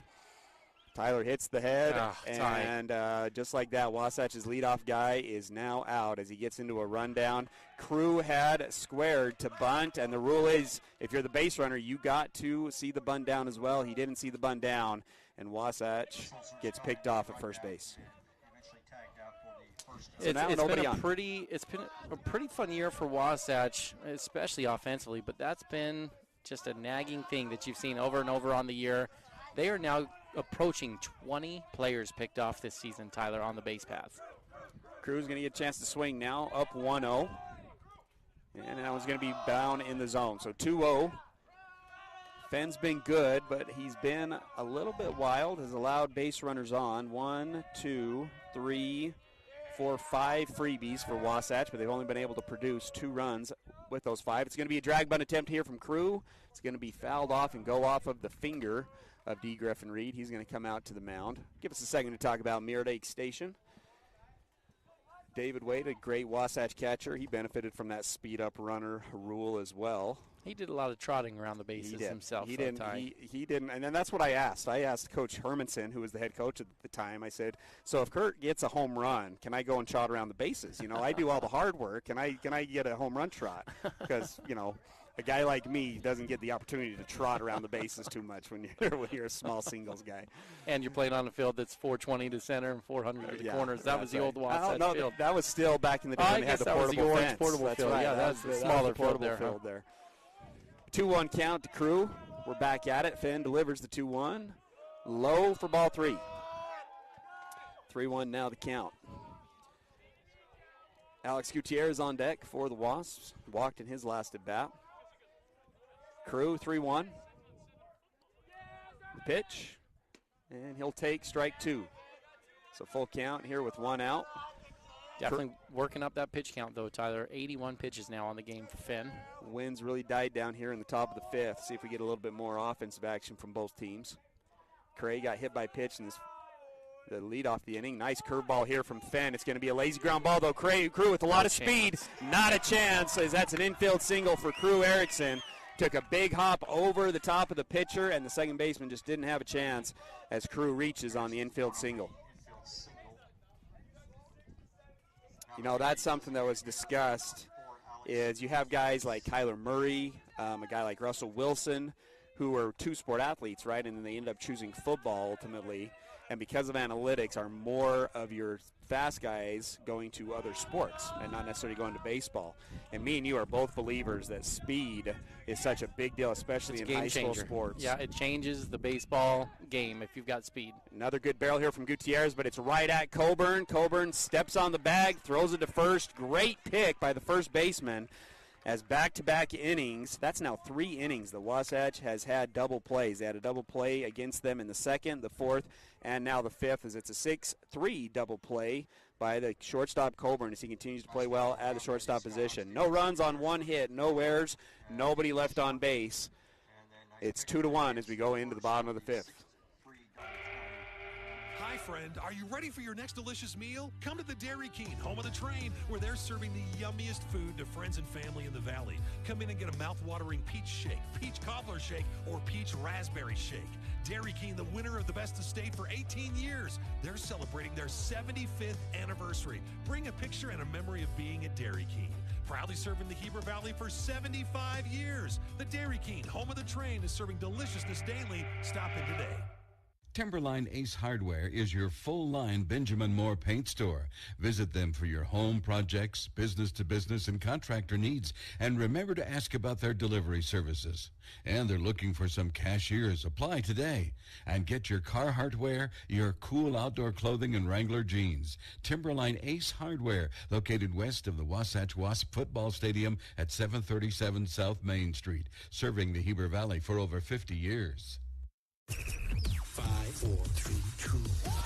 KTMP, Heber City, and live sports coverage with Ty and Ty. Bottom of the 5th inning, Wasatch leading Salem Hills 2-1 at Salem Hills High School. 5th inning action brought to you by Guild Mortgage. Tom Stone at Guild Mortgage and his team will help you find the perfect mortgage that fits your situation. It will be painless and easy. Tom Stone and Guild Mortgage. He's going to bring up the center fielder Miller, a junior. He's going to swing, or he's going to square, not swing, square, and he's going to foul it off. Drag bunt attempt there. Fails as it's going to bounce foul. He's been good in the series, 2 for 4 with an RBI, 3 runs scored. Popped out to the left fielder in his last at bat. He's hitting .355 coming into today. Casey's been good on the mound so far. Only 1 run on, I think, 3 hits.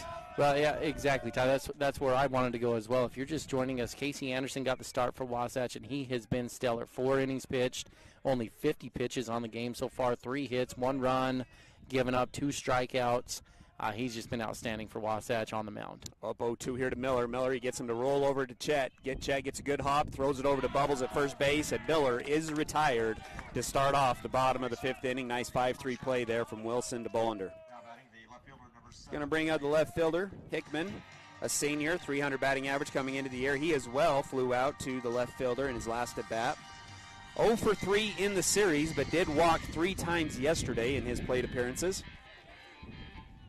Your defense today for Wasatch, Jackson Bolander at first, Jack Bluth at second, Carter Bukata at short, Chet Wilson at third base. Another called strike there.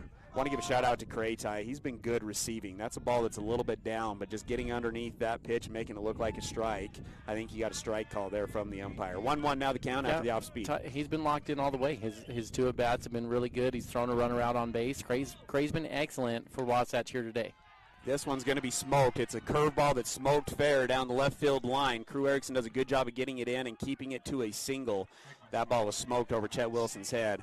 So a single there from Hickman. That's his first hit of the series, and that's going to bring up Warner. Warner struck out in his last at bat. One of the 2 strikeouts that Casey Anderson has today.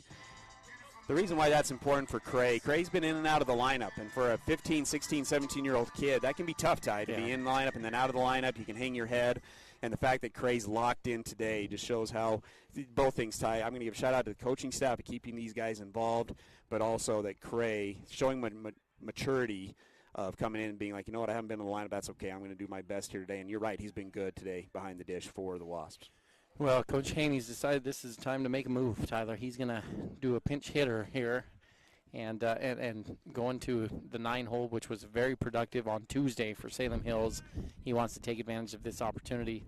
It's a big moment. If this 9-hitter can find your way on, you've got the third time through the lineup coming up, and that's traditionally where batters start getting to pitchers, third time through the lineup. Casey's been awesome here today, but your third time through, wind's starting to die down, a little bit less velocity. It could turn into a defensive moment where Wasatch needs to step up defensively to support Casey behind them. Yeah, they've done that already at this point. It's going to bring up Guest, 154 batting average, so he hasn't been great. But I worry a little bit about this one, Ty. Coach Haney, in all of his years coaching, he knows what he's got, and he has good gut hunches, and this is a gut hunch here. He had Warner ready to go at the plate, and then the last second said, you know what, we're going to go somebody different. Maybe to bunt, as Guest is going to square. He looks at what the bunt coverage was. Gives a couple of looks. He's going to try to get it down the first base side here, Ty, is what I'm going to guess. Pickoff move from Casey, not in time. Good throw, just not in time, and we'll reset. Your outfield today, Tragan Shaw in right, Payton Swapp in center. Left field is Crew Erickson. Again, Wasatch leads 2-1 here in the bottom of the fifth. Pitch, again, squares. That can't get it down, and now brings count to 1-1. Back to signaling in there is Coach Haney. 1 out, runner on first after the single to the left field side for the left fielder Hickman. Brings up pinch hitter Guest. Guest squares again. This time he gets it down. It's a good bunt down third base side to Wilson. Wilson delivers. Nobody's at third base, Ty. Casey and Chet both to run back after the throw. It's a good throw as Wilson does get the runner at first base.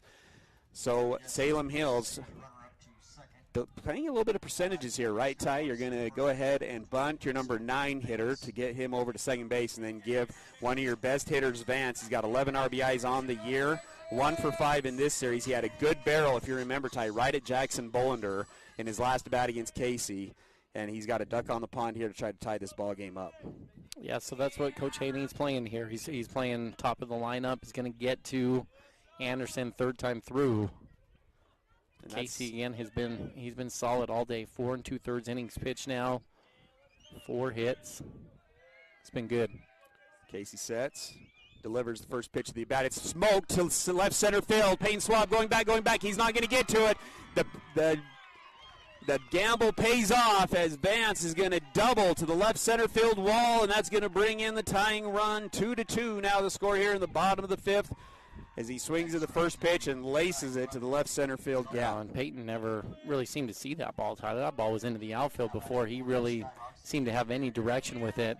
And I'm looking around right behind home plate, what Payton's looking at. It's just been so windy that it's just like a white cloud behind him there. That's hard when you're trying to track a white ball coming in that cloud, and it clearly impacted Payton. He didn't see that one well off the bat. Not sure it would have made much of a difference. That ball was hit well either way. Richards has been good in the series as well. 2 for 6 now with 3 RBIs. He's got another RBI opportunity here with Vance at second base.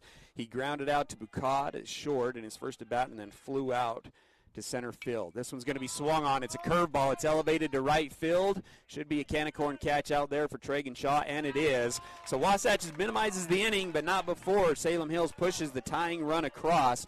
It's a 2-2 ball game as Salem Hills scores 1 run on 2 hits. 1 runner is left on base. No errors for the Wasps in the inning. 2-2 here on 94.5 The Peak.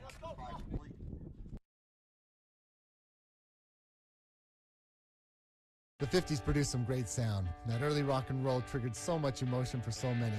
Here's another sound from that era. The dental drill triggers a whole different set of emotions. The sounds, the smells, feeling out of control, whatever keeps you from the dentist at Dorius Dental, we get it. We focus on the little things. Distract yourself with your favorite episode of The Office, or crank up the 80s or 90s and let it take you back to another time. At Dorius Dental, we are sensitive to your needs. We are taking care of the little things so you can move on to more enjoyable things. Located in Gateway Plaza, Heber City. You might be used to having someone ask you the question, what is it that you need? I think that's limiting.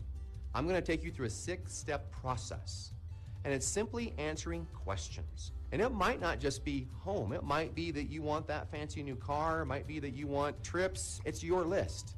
What is it that you really, really want? Call Tom Stone at Guild Mortgage in Heber City. Tom Stone, MLS 257849. Guild Mortgage Company is an equal housing lender. MLS 3274. All loans are subject to underwriter approval. Terms and conditions may apply. Subject to change without notice. Wasatch High School Sports is on the radio. Top of the sixth action brought to you by Wasatch Back Grill and Deli, the family-owned and operated business that has been serving great food and customer service in Heber City and Midway for the past 7 years. I've been considering rearranging our reads, Ty, because when it comes around the 6th and 7th inning, we get Wasatch Back Grill and Deli and Gucci Goo Barbecue back-to-back, and it just makes my tummy rumble a little bit more than I think I want it to. Great food over there on your way to Midway. You know what you do? Go get some before we head down here and pull it out into the 6th inning. Leading off for the Wasps will be Chet Wilson. Salem looks like what they're going to try to do. Fence at 83 pitches, and you're in the meat of Wasatch's lineup. 3, 4, 5. Chet Wilson hitting just below 400. Payton Swapp leading the state in home runs, just below 400. Jackson Bullender over 550 on the year. So they're asking Fenn to get through the heart of the lineup and see where they're at come 7th inning time. But this is a good spot for Wasatch to try to make a move late in the game for Fenn, getting a little tired. You hope to see a little bit of action here for the Wasps. Well, he's been good. He had back-to-back strikeouts against Swapp and Bullender the last time through the lineup. Chet did have an RBI single, one of 4 hits for Wasatch today. Wasatch again 2, Salem Hills 2 here in the top of the 6th. That first pitch is high for ball 1, moves the count to 1-0. Gets a fastball. That's in there for a strike. Take a look around Region 9. Most of the teams actually got their games in yesterday due to some weather that's supposed to come in on Friday. Spanish Fork beat Springville on a walk-off tie. 3-2 was the score after scoring a run in the bottom of the 7th. Chet's going to roll over to first base. First baseman's going to step on the bag, and that is the first out here in the top of the 6th inning. So Spanish Fork now 7-1. And it's just the Springville story, Tyler. In every game, they did get one win from Salem in their series. They lost 5-1 in game 1 and then lose on a walk-off yesterday, 3-2 in the bottom of the 7th. Maple beat Provo, but then lost to Provo, so they're 1-1 in that series. So they're at 3-5. Springville is 2-6, and Provo is 2-6 as well in Region 9 play. Swapp. Well, got him. Did that get him, or did that get his bat? It sounded like it hit something. Was it just the It did seem catcher's like it hit glove? something, Ty. We're not too far away here. You'd think one of us could figure it out, but doesn't. Do have headphones on, doesn't seem like we know. Peyton's not moving. Umpire's not calling a strike, so must have missed. 1-0 the count. Wind picks up a little bit as Fenn comes back with a strike here. It's not surprising when you go through those Region 9 standings, is it, that it's competitive top to bottom? I mean, that's how Region 9 has been for years and years. Well, Region 8, I guess. This is the first time these guys have been in Region 9 this year with the realignment. But the same teams kind of moving from one region to the next. 2-1 now the count after a ball in the dirt. No movement in the RPI standings after yesterday tie. Olympus did move up from 7 to 6, but the top 10 remains the same. Spanish Fork getting it done with their pitching tie. Number 1 in 5A win team ERA. Fastball, Payton missed it, and he knows it. Yeah. 1-2-1, and he swung at the fastball, and he's frustrated with himself that he missed that one. That RPI, it is time to start kind of looking at that, Tyler. Last year, Wasatch was in a similar spot, and they won 7 out of the last 8 and only moved up about 5 or 6 spots. So you're starting to solidify where you're going to be, and so you start looking forward. Wasatch right now would be in the Park City bracket, which I think is something they would take. Trying to get a matchup with Park City, they would have to win a first-round series, and then Park City would have a bye being the number 1 team. And Wasatch would actually be the underdog at the 17 seed and would have to knock off the 16 seed, which would be Skyline right now. Pitch inside as now we're going to go to full. The payoff pitch from Fenn, swung on. It's a hard ground ball up the middle, and that's a single for Payton Swapp. Continues to hit well in the box. He got hit by a pitch in his first at-bat. Did strike out in his second, but now a hit there. He's now 2 for 3 in the series with a single, a home run, and 3 RBIs. Going to bring up Jackson Bullender, who has a ground out to the third baseman, and a strikeout. Ty, I'm enjoying this game because there's just not been a lot of Wasatch Salem Hills games we've watched where Scott Haney has had to work extra hard. You know, they've ran away with a lot of these games, and Scott's really having to manage this one, but it's fun to watch. He's clearly a good coach out here, Tyler, for Salem Hills. He's going to make a pitching change right now. He decided now's the time with Jackson Bullender coming up, so Wasatch has found their way to the Salem Hills bullpen. Yeah, let's go ahead and take a break. This pitching change brought to you by Mirror Lake Station. Wasatch 2, Salem 2 here in the top of the 6th. Hi, this is Nicole with Mountain Refined Furnishings and Flooring. And if you didn't know, we've recently partnered with Mattress Warehouse of Utah to bring you the largest selection of mattresses around. The team at Mountain Refined prides themselves on making your home a place where you love to be. We offer a large selection of furnishings, flooring, window treatments, gifts, decor, and so much more. If you haven't been by lately, stop and check it out. You'll be pleasantly surprised. We're located at 480 North Main Street. Heber City Point S is locally owned and operated by Larry Rhodes and Brad Hyatt. They offer the best brand tires at low prices with extensive knowledge and experience of repair and services with no pressure sales. Only what you need. They've been taking care of cars, trucks, and trailers for over 20 years. No appointment needed, conveniently located, free shuttle service, and free Wi-Fi. Take $5 off your next visit when you tell them 94.5 The Peak sent you over. That's Heber City Point S. Gucci Goo Barbecue in Heber Valley is a premier barbecue restaurant. You can choose from finger-licking ribs, poppin' andouille sausage, tasty chicken, tender brisket, delicious pork, and yummy street tacos. Friday night dates, take that significant other for the smoked prime rib that melts in your mouth. Family-friendly atmosphere where everyone is welcome, quick service for dine-in or takeout, great quality food, and great value for your money. That's Gucci Goo in Midway on Main Street. 5, 4, 3, 2. KTMP, Heber City, and live sports coverage with Ty and Ty. Mirror Lake Station is your one-stop shop for gas, groceries, and goodies. New owners David and Kristen Wade invite you to swing by and say hello this season at Mirror Lake Station. On the mound now for Salem Hills will be Goal, 8 innings pitched on the year, 0.88 ERA. He's been good for Salem Hills in his relief role this year. Only a sophomore on the mound. Payton Swapp currently on first base after his single up the middle. Fenn will go to short. Coburn will go to second. And then the second baseman will come out of the ball game. Great speed. Payton Swapp's going to have to dive back, though, for the second straight time. Another pickoff move there from Goal. In the box for the Wasps is Jackson Bolander. Struck out his last at bat and grounded out at the third baseman in his first at bat. Takes strike one. 1-1 now the count. Bolander hitting over 550 on the year.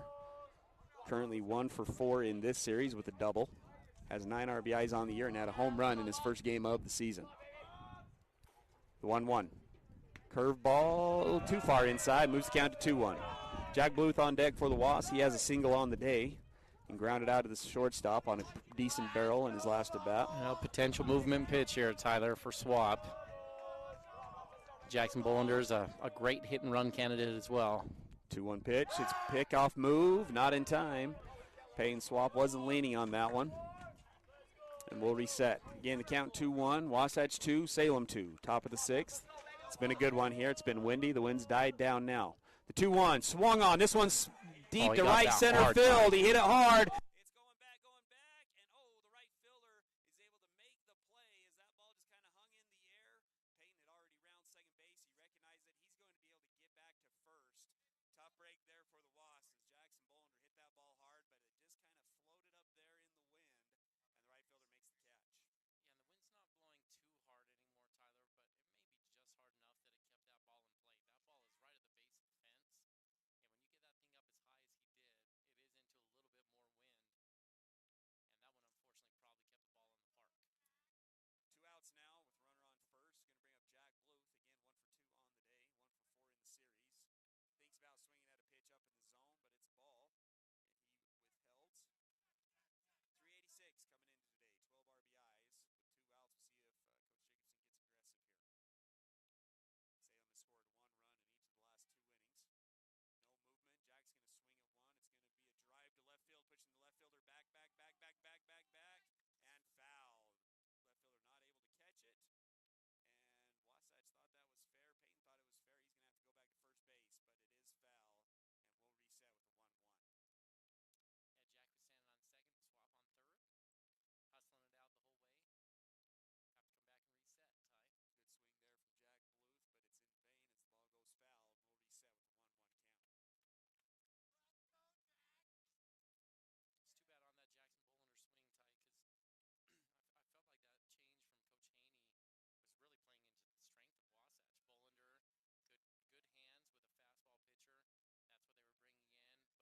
Doctors Dorius and Dr. Proctor. Let Dorius Dental make your mouth smile.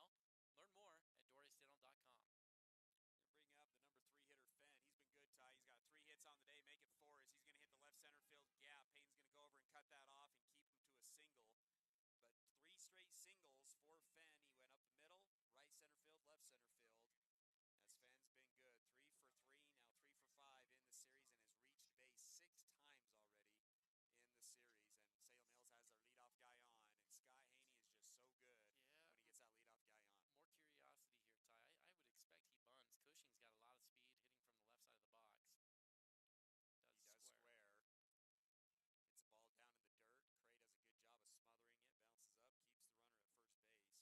Cushing's got a lot of speed hitting from the left side of the box. He does square. Gets the ball down in the dirt. Cray does a good job of smothering it, bounces up, keeps the runner at first base.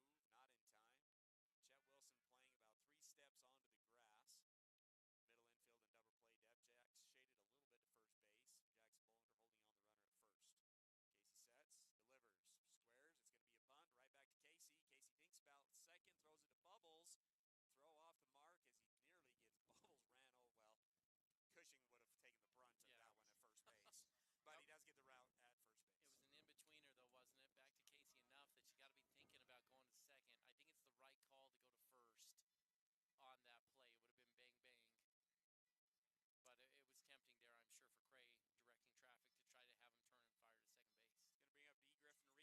Chet Wilson playing about 3 steps onto the grass. Middle infield and double play depth. Jack's shaded a little bit to first base. Jack's Bolander holding on the runner at first. Casey sets, delivers, squares. It's going to be a bunt right back to Casey. Casey thinks about second, throws it to Bubbles. Throw off the mark as he nearly gets Bubbles ran over. Well, Cushing would have taken the brunt of that one at first base. But he does get the route at first base. It was an in-betweener, though, wasn't it? Back to Casey enough that you got to be thinking about going to second. I think it's the right call to go to first on that play. It would have been bang-bang. But it was tempting there, I'm sure, for Cray directing traffic to try to have him turn and fire to second base.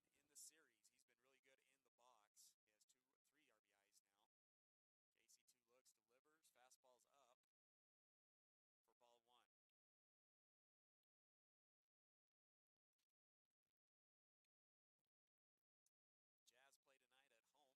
got word that Doncic is out for game 3, which doesn't mean anything because who knows if the Jazz will win that one or not. Who's going for 40 now for the Mavs, right? That's somebody else that I haven't heard of, probably. Am I too hard on the Jazz? I mean, the Bucks are 1-1 in their series. The Suns are 1-1 in their. Am I too hard on the Jazz? There's a lot of series that are at 1-1 right now. Probably. Jazz fans are all pretty hard. We're an emotional bunch here in Utah, Tyler, with the Utah Jazz. Live and die with every game. Swung on and fouled off here, so moves the count to 1-2. Right now, you've got Jazz fans that are preparing for the offseason already because they lost one game, right? Definitely. They go out and win tonight. They'll be back to world champs. Yeah, I asked you on the way down, which would make you happier, a Jazz win in the first round or a Nets loss in the first round? And you were right off the bat saying, I'd much rather see the Celtics win that one. They're the villains right now, Tyler. The Nets are. I would enjoy watching them lose, I think. Not quite as much as I enjoy watching Salem Hills lose in this one, Ty. Yeah, They are the ultimate villain in region baseball.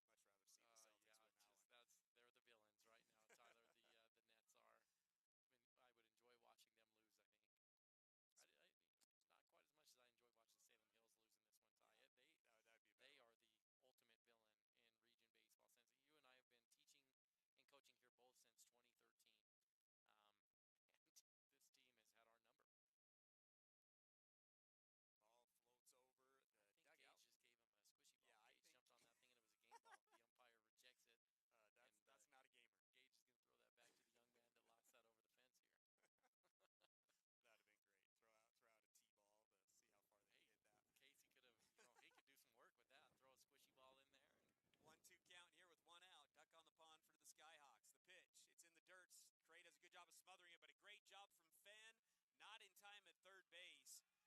Great jump there from Fenn at second base. Cray did all he could to try to keep him at second, but base runner beats it there, and it's going to be a 2-2 count now with a runner on third, and now just a deep ball or a run or a ground ball through the infield, and Salem Hills will take the lead. You're right. That was a great play from Craig McPhee, Tyler, flying out around to his right side, keeping him front. It's just a better read. Base runner got a good read out of the hand, and Fenn was able to get his way over there. Swung on pitch here on a 2-2 is going to be fouled out. A play behind the backstop moves the count back to 2-2. That's your go-ahead run at third base. As Wasatch and Salem are tied 2-2 right now. The 2-2 pitch again. Low and outside for ball 3. Wasatch is down to their last 3 outs. Top of the 7th coming up after this one. Wasatch, the visiting team. Only pitch number 70 for Casey Anderson, so he has plenty of pitches left here. Yeah, Casey can go 9 if you go into extra innings here. He's got plenty of pitches. Tries to quick pitch here. Umpire rewards the timeout, though, so we'll reset. The payoff pitch with 1 out, runner on third.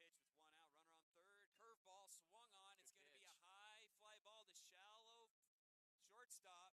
Jack Bluth's going to call it, and he makes the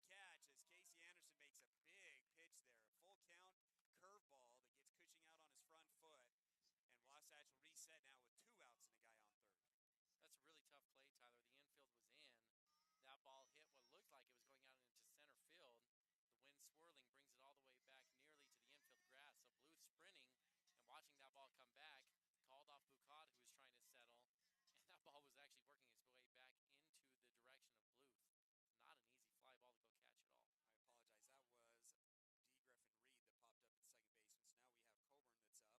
fly ball to go catch at all. I apologize. That was D. Griffin Reed that popped up at second baseman. So now we have Coburn that's up. Walked in his first at bat and then popped up to the third baseman with the runner on third base his last up. Casey goes with fastball outside and the curveball inside. 2-0. I've got D.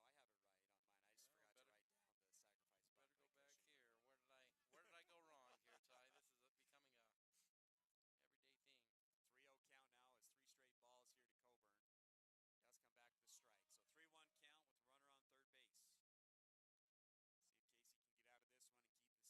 we gone wrong? Did you get the sacrifice bunt from Cushing? I did. That's out number 1, isn't it? So are we batting out of order here? No, I have it right on mine. I just forgot to write down the sacrifice bunt. Better go back here. Where did I go wrong here, Ty? This is becoming a everyday thing. 3-0 count now as 3 straight balls here to Coburn. Does come back with a strike. So 3-1 count with the runner on third base. See if Casey can get out of this one and keep the score locked at 2-2. Salem Hills threatening. Runner on third, 2 outs. 3-1. The pitch. Curveball inside. Coburn will draw the walk. So first and third now with 2 outs. It's going to bring up the center fielder, Junior Miller. Popped out to the left fielder's first at bat, grounded out to the third baseman in his second at bat. Was 2 for 3 yesterday with an RBI. Has an RBI opportunity here. Only the second walk of the game for Casey Anderson through 5 2/3 innings pitched. Looking at some signs over here at Coach Haney. Again, first and third with the game-leading run on third base. Runner does not go. It's a curveball. It's in there for a strike. Good job from Casey. After the walk, comes back with the strike.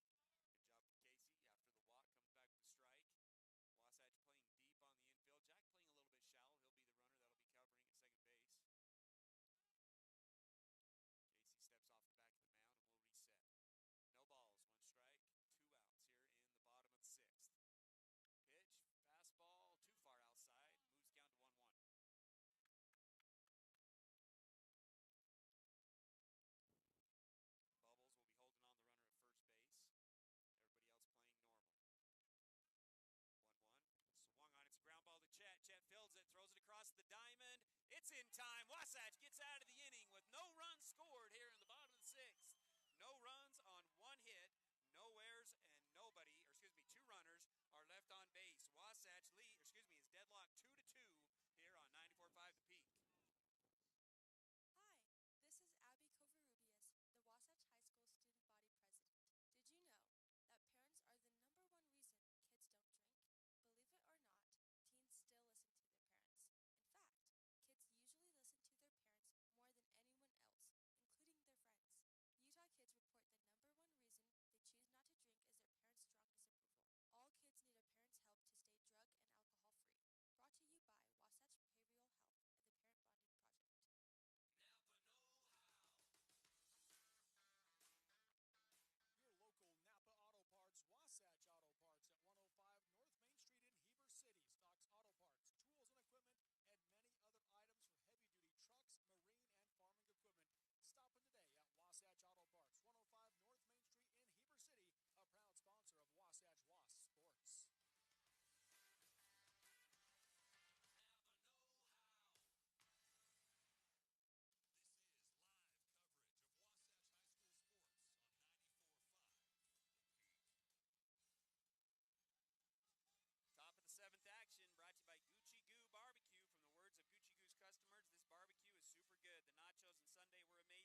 passes, and that's going to be out number 1 here in the top of the 7th.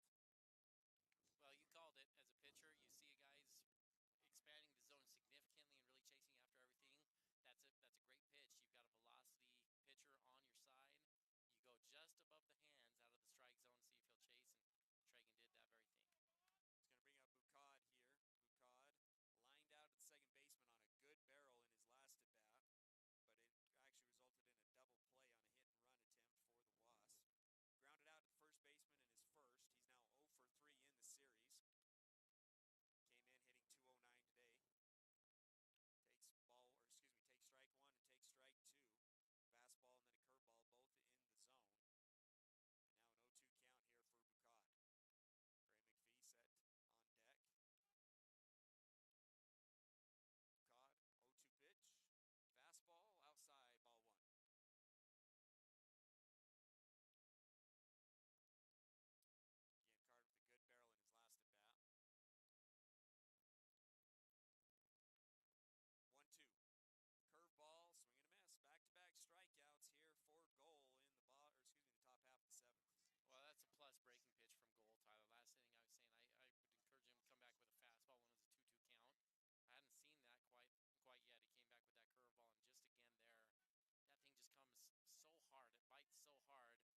Wasatch has the first two guys out here in the bottom of the seventh.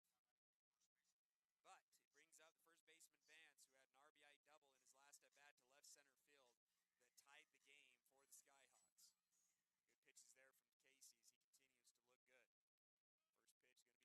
It's swung on. He's going to go to that left center field gap again. Just a great, disciplined hitter there is Vance. He's going to try to, he's going to slow up and he's going to stay at first base.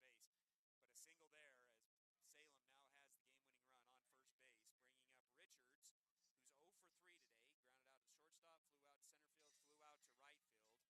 Did have 3 RBIs yesterday, though, or excuse me, Tuesday in game 1. That's 3 straight barrels now for the leadoff hitter, Vance. He lined out to the first baseman in bat number 2.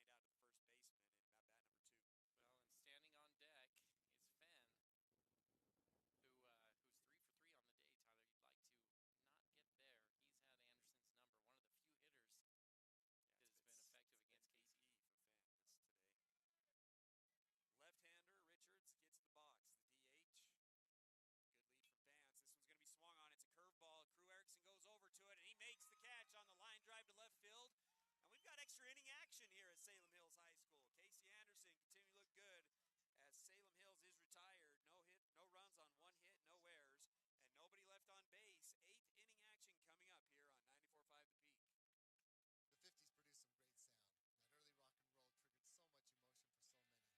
Here's another sound from that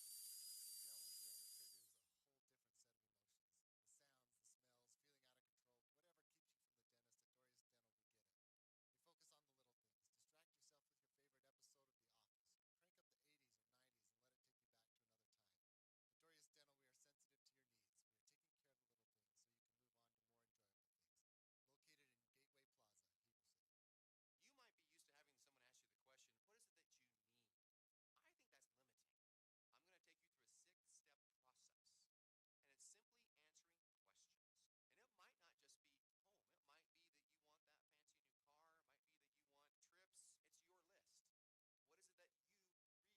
At Doria's Dental, we are sensitive to your needs. We are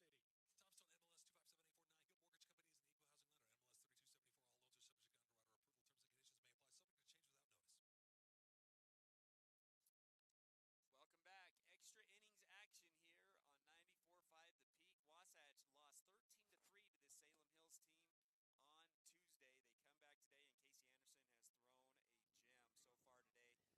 7 innings pitched, only 2 runs giving up, as Wasatch is tied 2-2 here as we go into the top of the 8th. The top of the 8th brought to you by the Gordon Law Group, your full-service local law firm. They take pride in saying, yeah, we do that. It's top of the order for the Wasps. Erickson, Alex Gutierrez, and Chet Wilson. Drag bunt attempt here from Crew is too far down the third base side as it goes into foul territory. Good curveball here from Gold. You can see why he's got that .88 ERA on the year. That curveball's kept Wasatch off balance.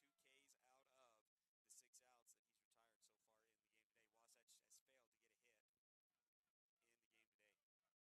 Wasatch has failed to get a hit in the game today against Gold. Slow wind-up pitch, swung on, and that's that curveball. It's a ground ball up the middle, though. This might be back-to-back infield base hits for Erickson, as Crew had his infield single in his last one and another infield single here up the middle, as Wasatch has the leadoff guy on now with Alex Gutierrez coming up to the plate.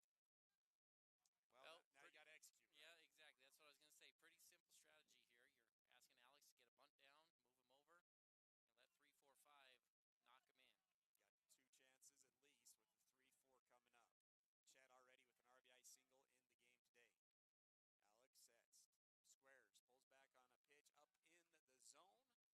sets, squares, pulls back on a pitch up in the zone, moves down to 1-0. Third baseman is literally playing about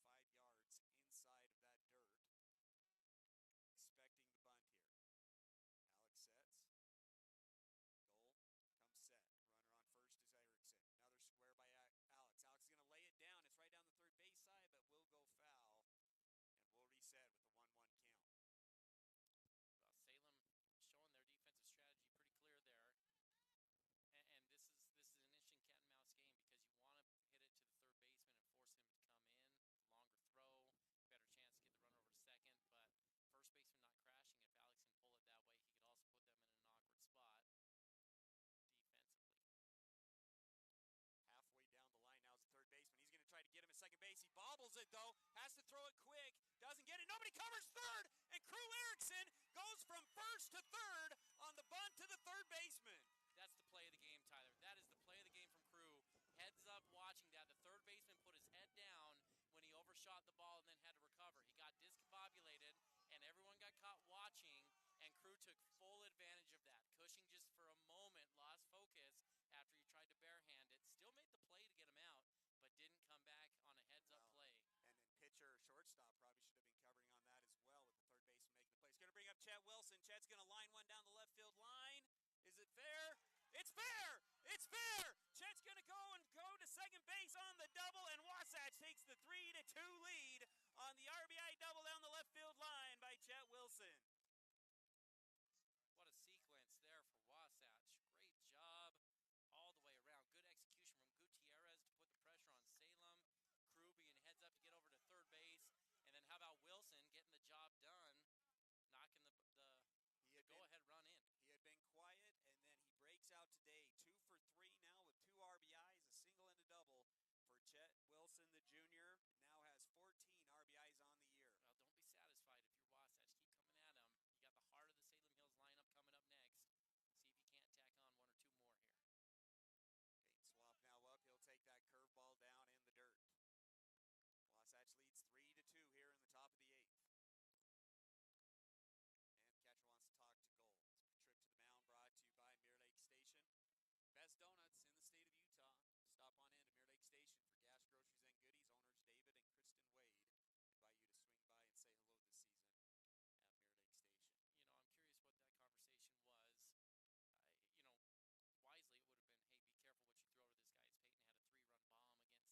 afterwards as well in Bolander. Payne had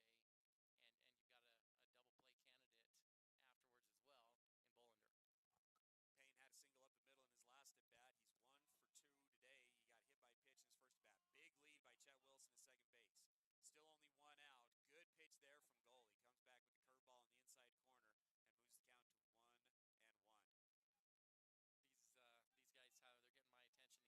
These players, it's fun being around them, having coached them, and they're predicting a big fly. That's what Casey Anderson's trying to tell me right now. Trying to be the great Bambino calling the shot here for Swapp. 1-1 count is low for 2-1.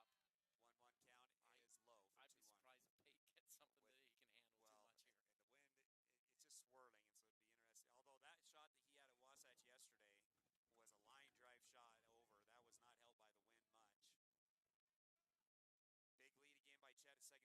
The 2-1 pitch inside for ball 3. That's a good discipline there from Payton.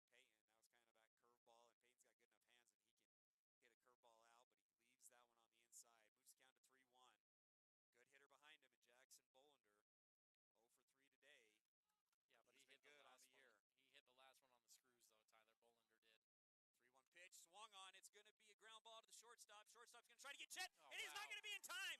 The third baseman had his head down, expecting the shortstop to throw it across the diamond, and Chet advances to third base and nobody out. So now first and third with 1 out here in the top of the 8th. Well, Salem's just falling apart, Tyler.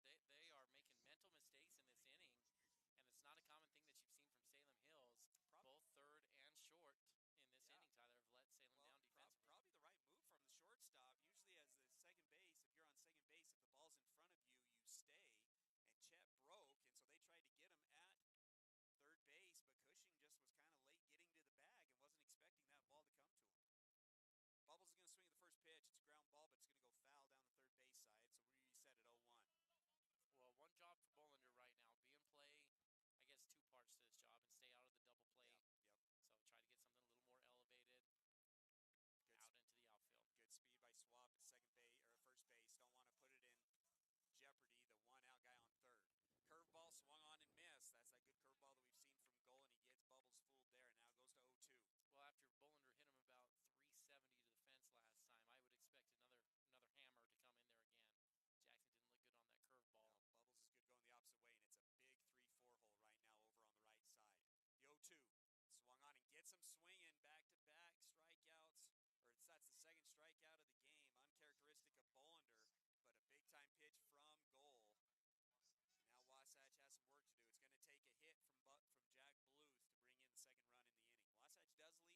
baseman, and it's booted. Second baseman boots it. It goes through his legs. Chet Wilson will come in, and Wasatch has a 4-2 lead. Jack Bluth's going to leg this one out, and now Wasatch with runners on second and third. And in all my years of coaching Salem Hills, I've just never seen it happen. 3 mental errors in the inning for Salem Hills. Nobody covers third base on a bunt. A miscommunication by a ground ball to the shortstop, and now a ground ball that goes through the second baseman's legs. Tyler Coburn had been the best player on the field for both teams defensively, and he just boots that one as Wasatch brings in a run. Well, all series long, he's been the best player on the field. Tyler Coburn's been excellent. But Wasatch just keeps at it. This is that pressure baseball. It's also what speed does for you a little bit here as well, Ty. Making the defense look up a little bit more, knowing you got a lefty up, getting down the line hard. Wasatch has just applied the pressure here. Now 4-2 leading, and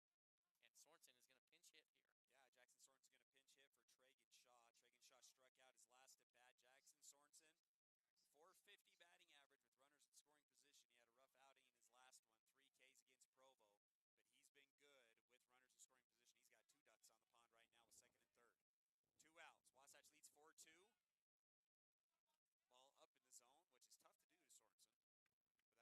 average with runners in scoring position.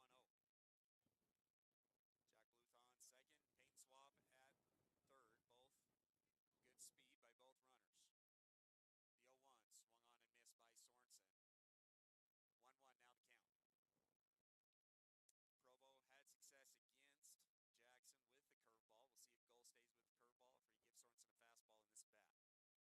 been good with runners in scoring position. He's got 2 ducks on the pond right now with second and third.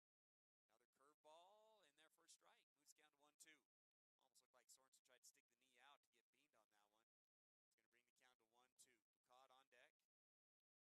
Both good speed by both runners. The 0-1 swung on and missed by Sorensen. 1-1 now the count. Provo had success against Jackson with the curveball. We'll see if Goal stays with the curveball or if he gives Sorensen a fastball in this bat. Second and third, 2 outs. Wasatch leads 4-2. Top of the 8th. The 1-1. Another curveball in there for a strike. Moves down to 1-2. Almost looked like Sorensen tried to stick the knee out to get beamed on that one. It's going to bring the count to 1-2. Caught on deck. Goal out of the windup with runners on second and third. Taking his time getting the sign from the catcher. Now he'll deliver. The 1-2. Curveball swung on a miss. That's going to be out number 3. But Wasatch is able to score 2 runs on 2 hits. There is an error by Salem Hills in the inning, and Wasatch leaves 2 on base. But Wasatch is now 3 outs away from getting their first win against Salem Hills since 2014. The score 4-2 going into the bottom of the 8th. Hi, this is Nicole with Mountain Refined Furnishings and Flooring. And if you didn't know, we've recently partnered with Mattress Warehouse of Utah to bring you the largest selection of mattresses around. The team at Mountain Refined prides themselves on making your home a place where you love to be. We offer a large selection of furnishings, flooring, window treatments, gifts, decor, and so much more. If you haven't been by lately, stop and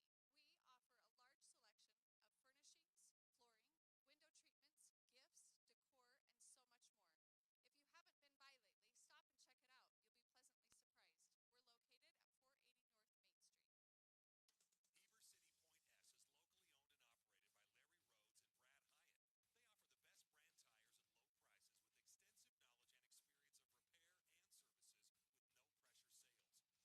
need. They've been taking care of cars, trucks, and trailers for over 20 years.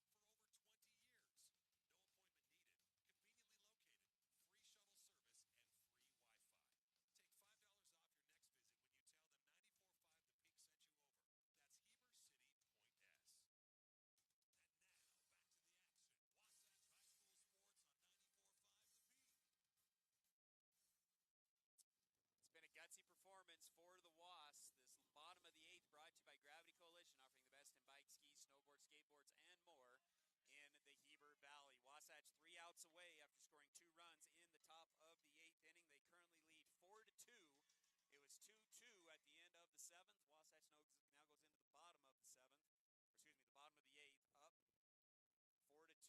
It's the first hitter is Fenn. Single, single, single. He's 3 for 3 on the day, 3 for 5 in the series. Takes a ball on the inside. Swings at another curveball, and that'll be fouled off to the Wasatch dugout. His hits, Tyler, they've been impressive. He's had a left center gap shot. He's hit a laser over to right field. He's kind of showed a tendency to be able to go to all parts of the field. Wind's picking back up again. Probably a good sign for the Wasps. The 1-1 curveball is going to bounce away from McPhee and go into the backstop. Moves count to 2-1. This next pitch will be pitch number 90 for Casey. So Casey has about 15 pitches left. This is probably his game. It's going to be a ground ball, and it's going to be yet another single for Fenn. This one through the 5-6 hole in between the third baseman and the shortstop, and Salem has their first guy on. And that's going to bring up the number 4 hitter, Cushing. He's grounded out at second baseman, struck out and then had a sacrifice bunt in his last at-bat. Coach Jacobson's going to come out to the mound, first trip to the mound for the Wasatch coaching staff. What an interesting decision you could make here, because you could go Bolander and try to shut it down, but Bolander's slated to be your starter tomorrow. But most people are skeptical that that game is going to happen tomorrow because of weather. So if he goes under 35 pitches, then he could bring back a full game, assuming a game could happen on Saturday. Now, I don't think that's probably where they're going to end up going here, Ty, but it's an option that certainly could happen if Coach Jacobson said we're going to get this one right now. Well, he's going to come back to the mound. Usually when it's Jacobson going out to the mound, he's making the change. But he's going to leave Casey on the mound. Gets a cheer from the Wasatch faithful behind us. One runner on, nobody out for the lefty, Cushing. 500 hitter coming into today's game. Wasatch trying to hold on to a 2-run lead. Casey comes set. Delivers. Fastball outside, ball 1. Gray McPhee continues to play well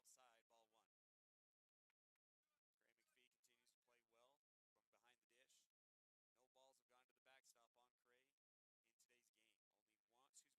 backstop on Cray in today's game. Only 2 walks for Casey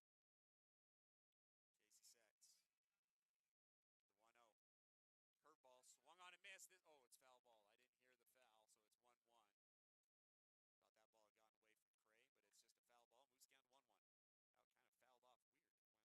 of fouled off weird. It went off to the side behind the hitter. Looked like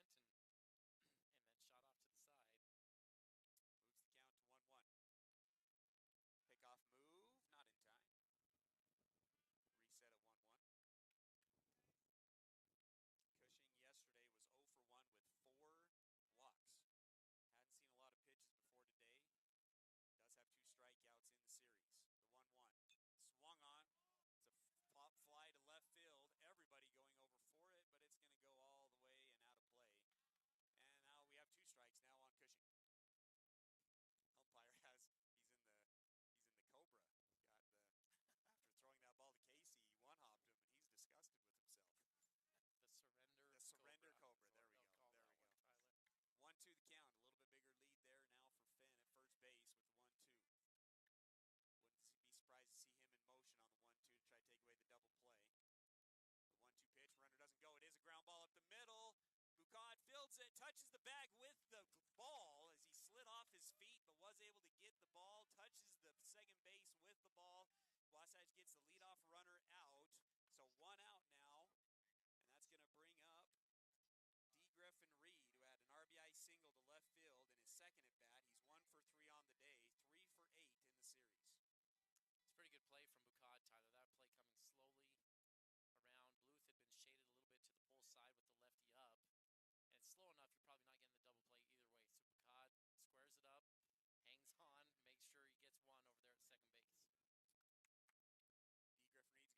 Reed's going to take ball 1 here.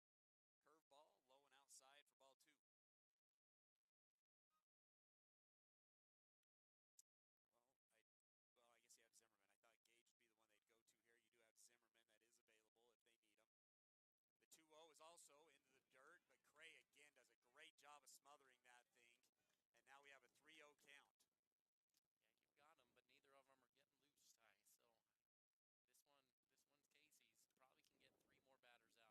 3-0. Yep, stay here. That's strike 1. So 3-1 the count. D. Griffin Reed was headed to first base, but it is not called a ball. So we have 3-1 now with the runner on first. 1 out. Bottom of the 8th. Wasatch leads 4-2 after scoring 2 runs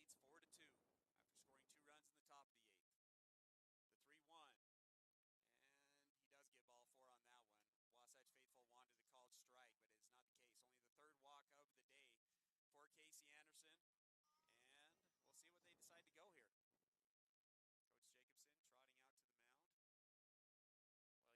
Second visit, so we'll see what it is, Ty. Looks like Gage is locked and ready to go, and it's going to be Gage Sheesh. What an outing for Casey Anderson. He was good in this game. 7 1/3 innings pitched. 1, 2, 3, 4, 5, 6, 7 hits given up, 2 runs, had 3 Ks, 3 walks. A heck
physical at the pit stop strikeout.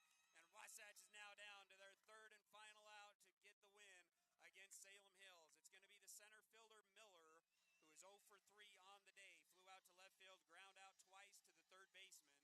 He's 2 for 6 in the series with an RBI, and he's got an RBI opportunity here. First and second, 2 outs. Bubbles now plays behind the runner at first base. Gage, the pitch. Got it. That's in there for strike one. Curveball's looking good there for Sheesh. 0-1 the count to the center fielder Miller. Gage, 1 look, 2 looks. Delivers the 0-1. That's low. Cray does a good job getting the glove down. Hitter or runner at second thought about going to third, but again, Cray McPhee has been stellar behind the plate for the Wasps. Not just a blocking, Tyler, but that decision as well, I would say, is the next level type decision. He had a runner in between at second base, but he chose to eat that ball rather than gamble because there's a lot that can happen there. Maybe the runner just advances on a back pick to second, and overthrow puts the tying run at second base, and he just chose to eat it, saying we're going to make Salem get a couple hits if they want to tie this thing up. Comes back with the curveball again. Inside, 1-2 now the count. First and second, 1-2, 2 outs. Wasatch leads by 2. Delivers. Fastball too far outside. Almost got Miller to chase it. Yeah, 2-2. Pretty baseball too, though, Tyler. Cray went up and received that thing well and stuck it, trying to entice the umpire to make the call. Deuces. Curveball, high and outside. Full count, 2 outs. Runner will go, so a ball in the gap is probably scoring the runner at first. Again, that's the game-tying run. Gage on the mound. Both fan sections up on their feet. The payoff pitch. No, off the edge of the plate. The Wasatch faithful wanted it, but it's too far outside, and the bases are now loaded. The tying run now on second, and the winning run on first for the left fielder Hickman, who does have a single in today. Boy, you want some drama? You got it here at Salem Hills High School today. This is a fun one. Wasatch obliging with the drama, loading them up. 2 outs. 8-9 coming up for Salem. Gage back into the windup, and how about that? He comes right back with a curveball in there for strike 1. Curveball's about belt high, so if you have a curveball hitter, see if they can get off on one. He's had a hard time. Landing the fastball so far. It's been the curveball that he's been able to get guys out with. Chet Wilson's going to call timeout. He's seeing something. He wants to talk to Cray. Yeah, I don't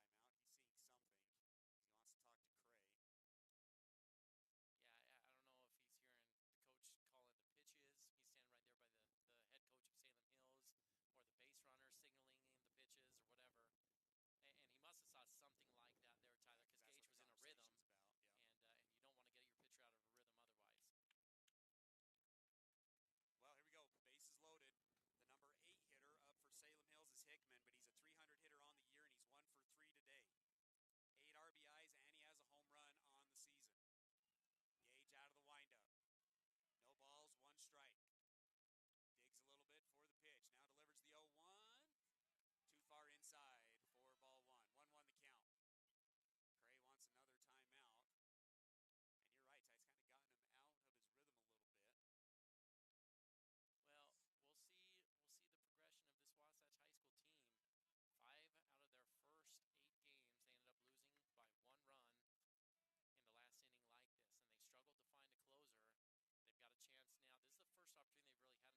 a game like this since very early on in the season. Got a chance to show if they've progressed or not. The 1-1. Curveball up in the zone. Ball 2. 2-1 now the count. Being in the windup, nobody holding the runner at second base. He should get a good jump and should score on any base hit here. 2 outs. Bases loaded. The 2-1. And he gets the called strike. The hitter tried to step out of the box, but the umpire does not reward it. And so now we've got 2 and 2. 2 balls, 2 strikes, deuces with the bases loaded. Gage sets. The 2-2. Curveball swung on. It's a lazy ground ball to Picard. Picard comes through, throws it across the diamond. It's in time, and Wasatch gets the victory over Salem Hills, 4-2. Gage Sheesh comes on the mound and gets the last 2 outs of the inning, and Wasatch goes back to 500.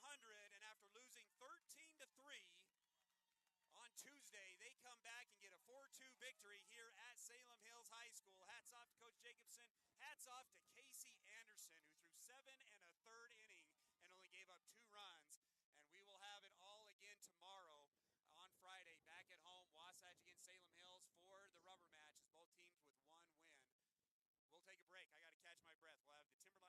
Hardware postgame show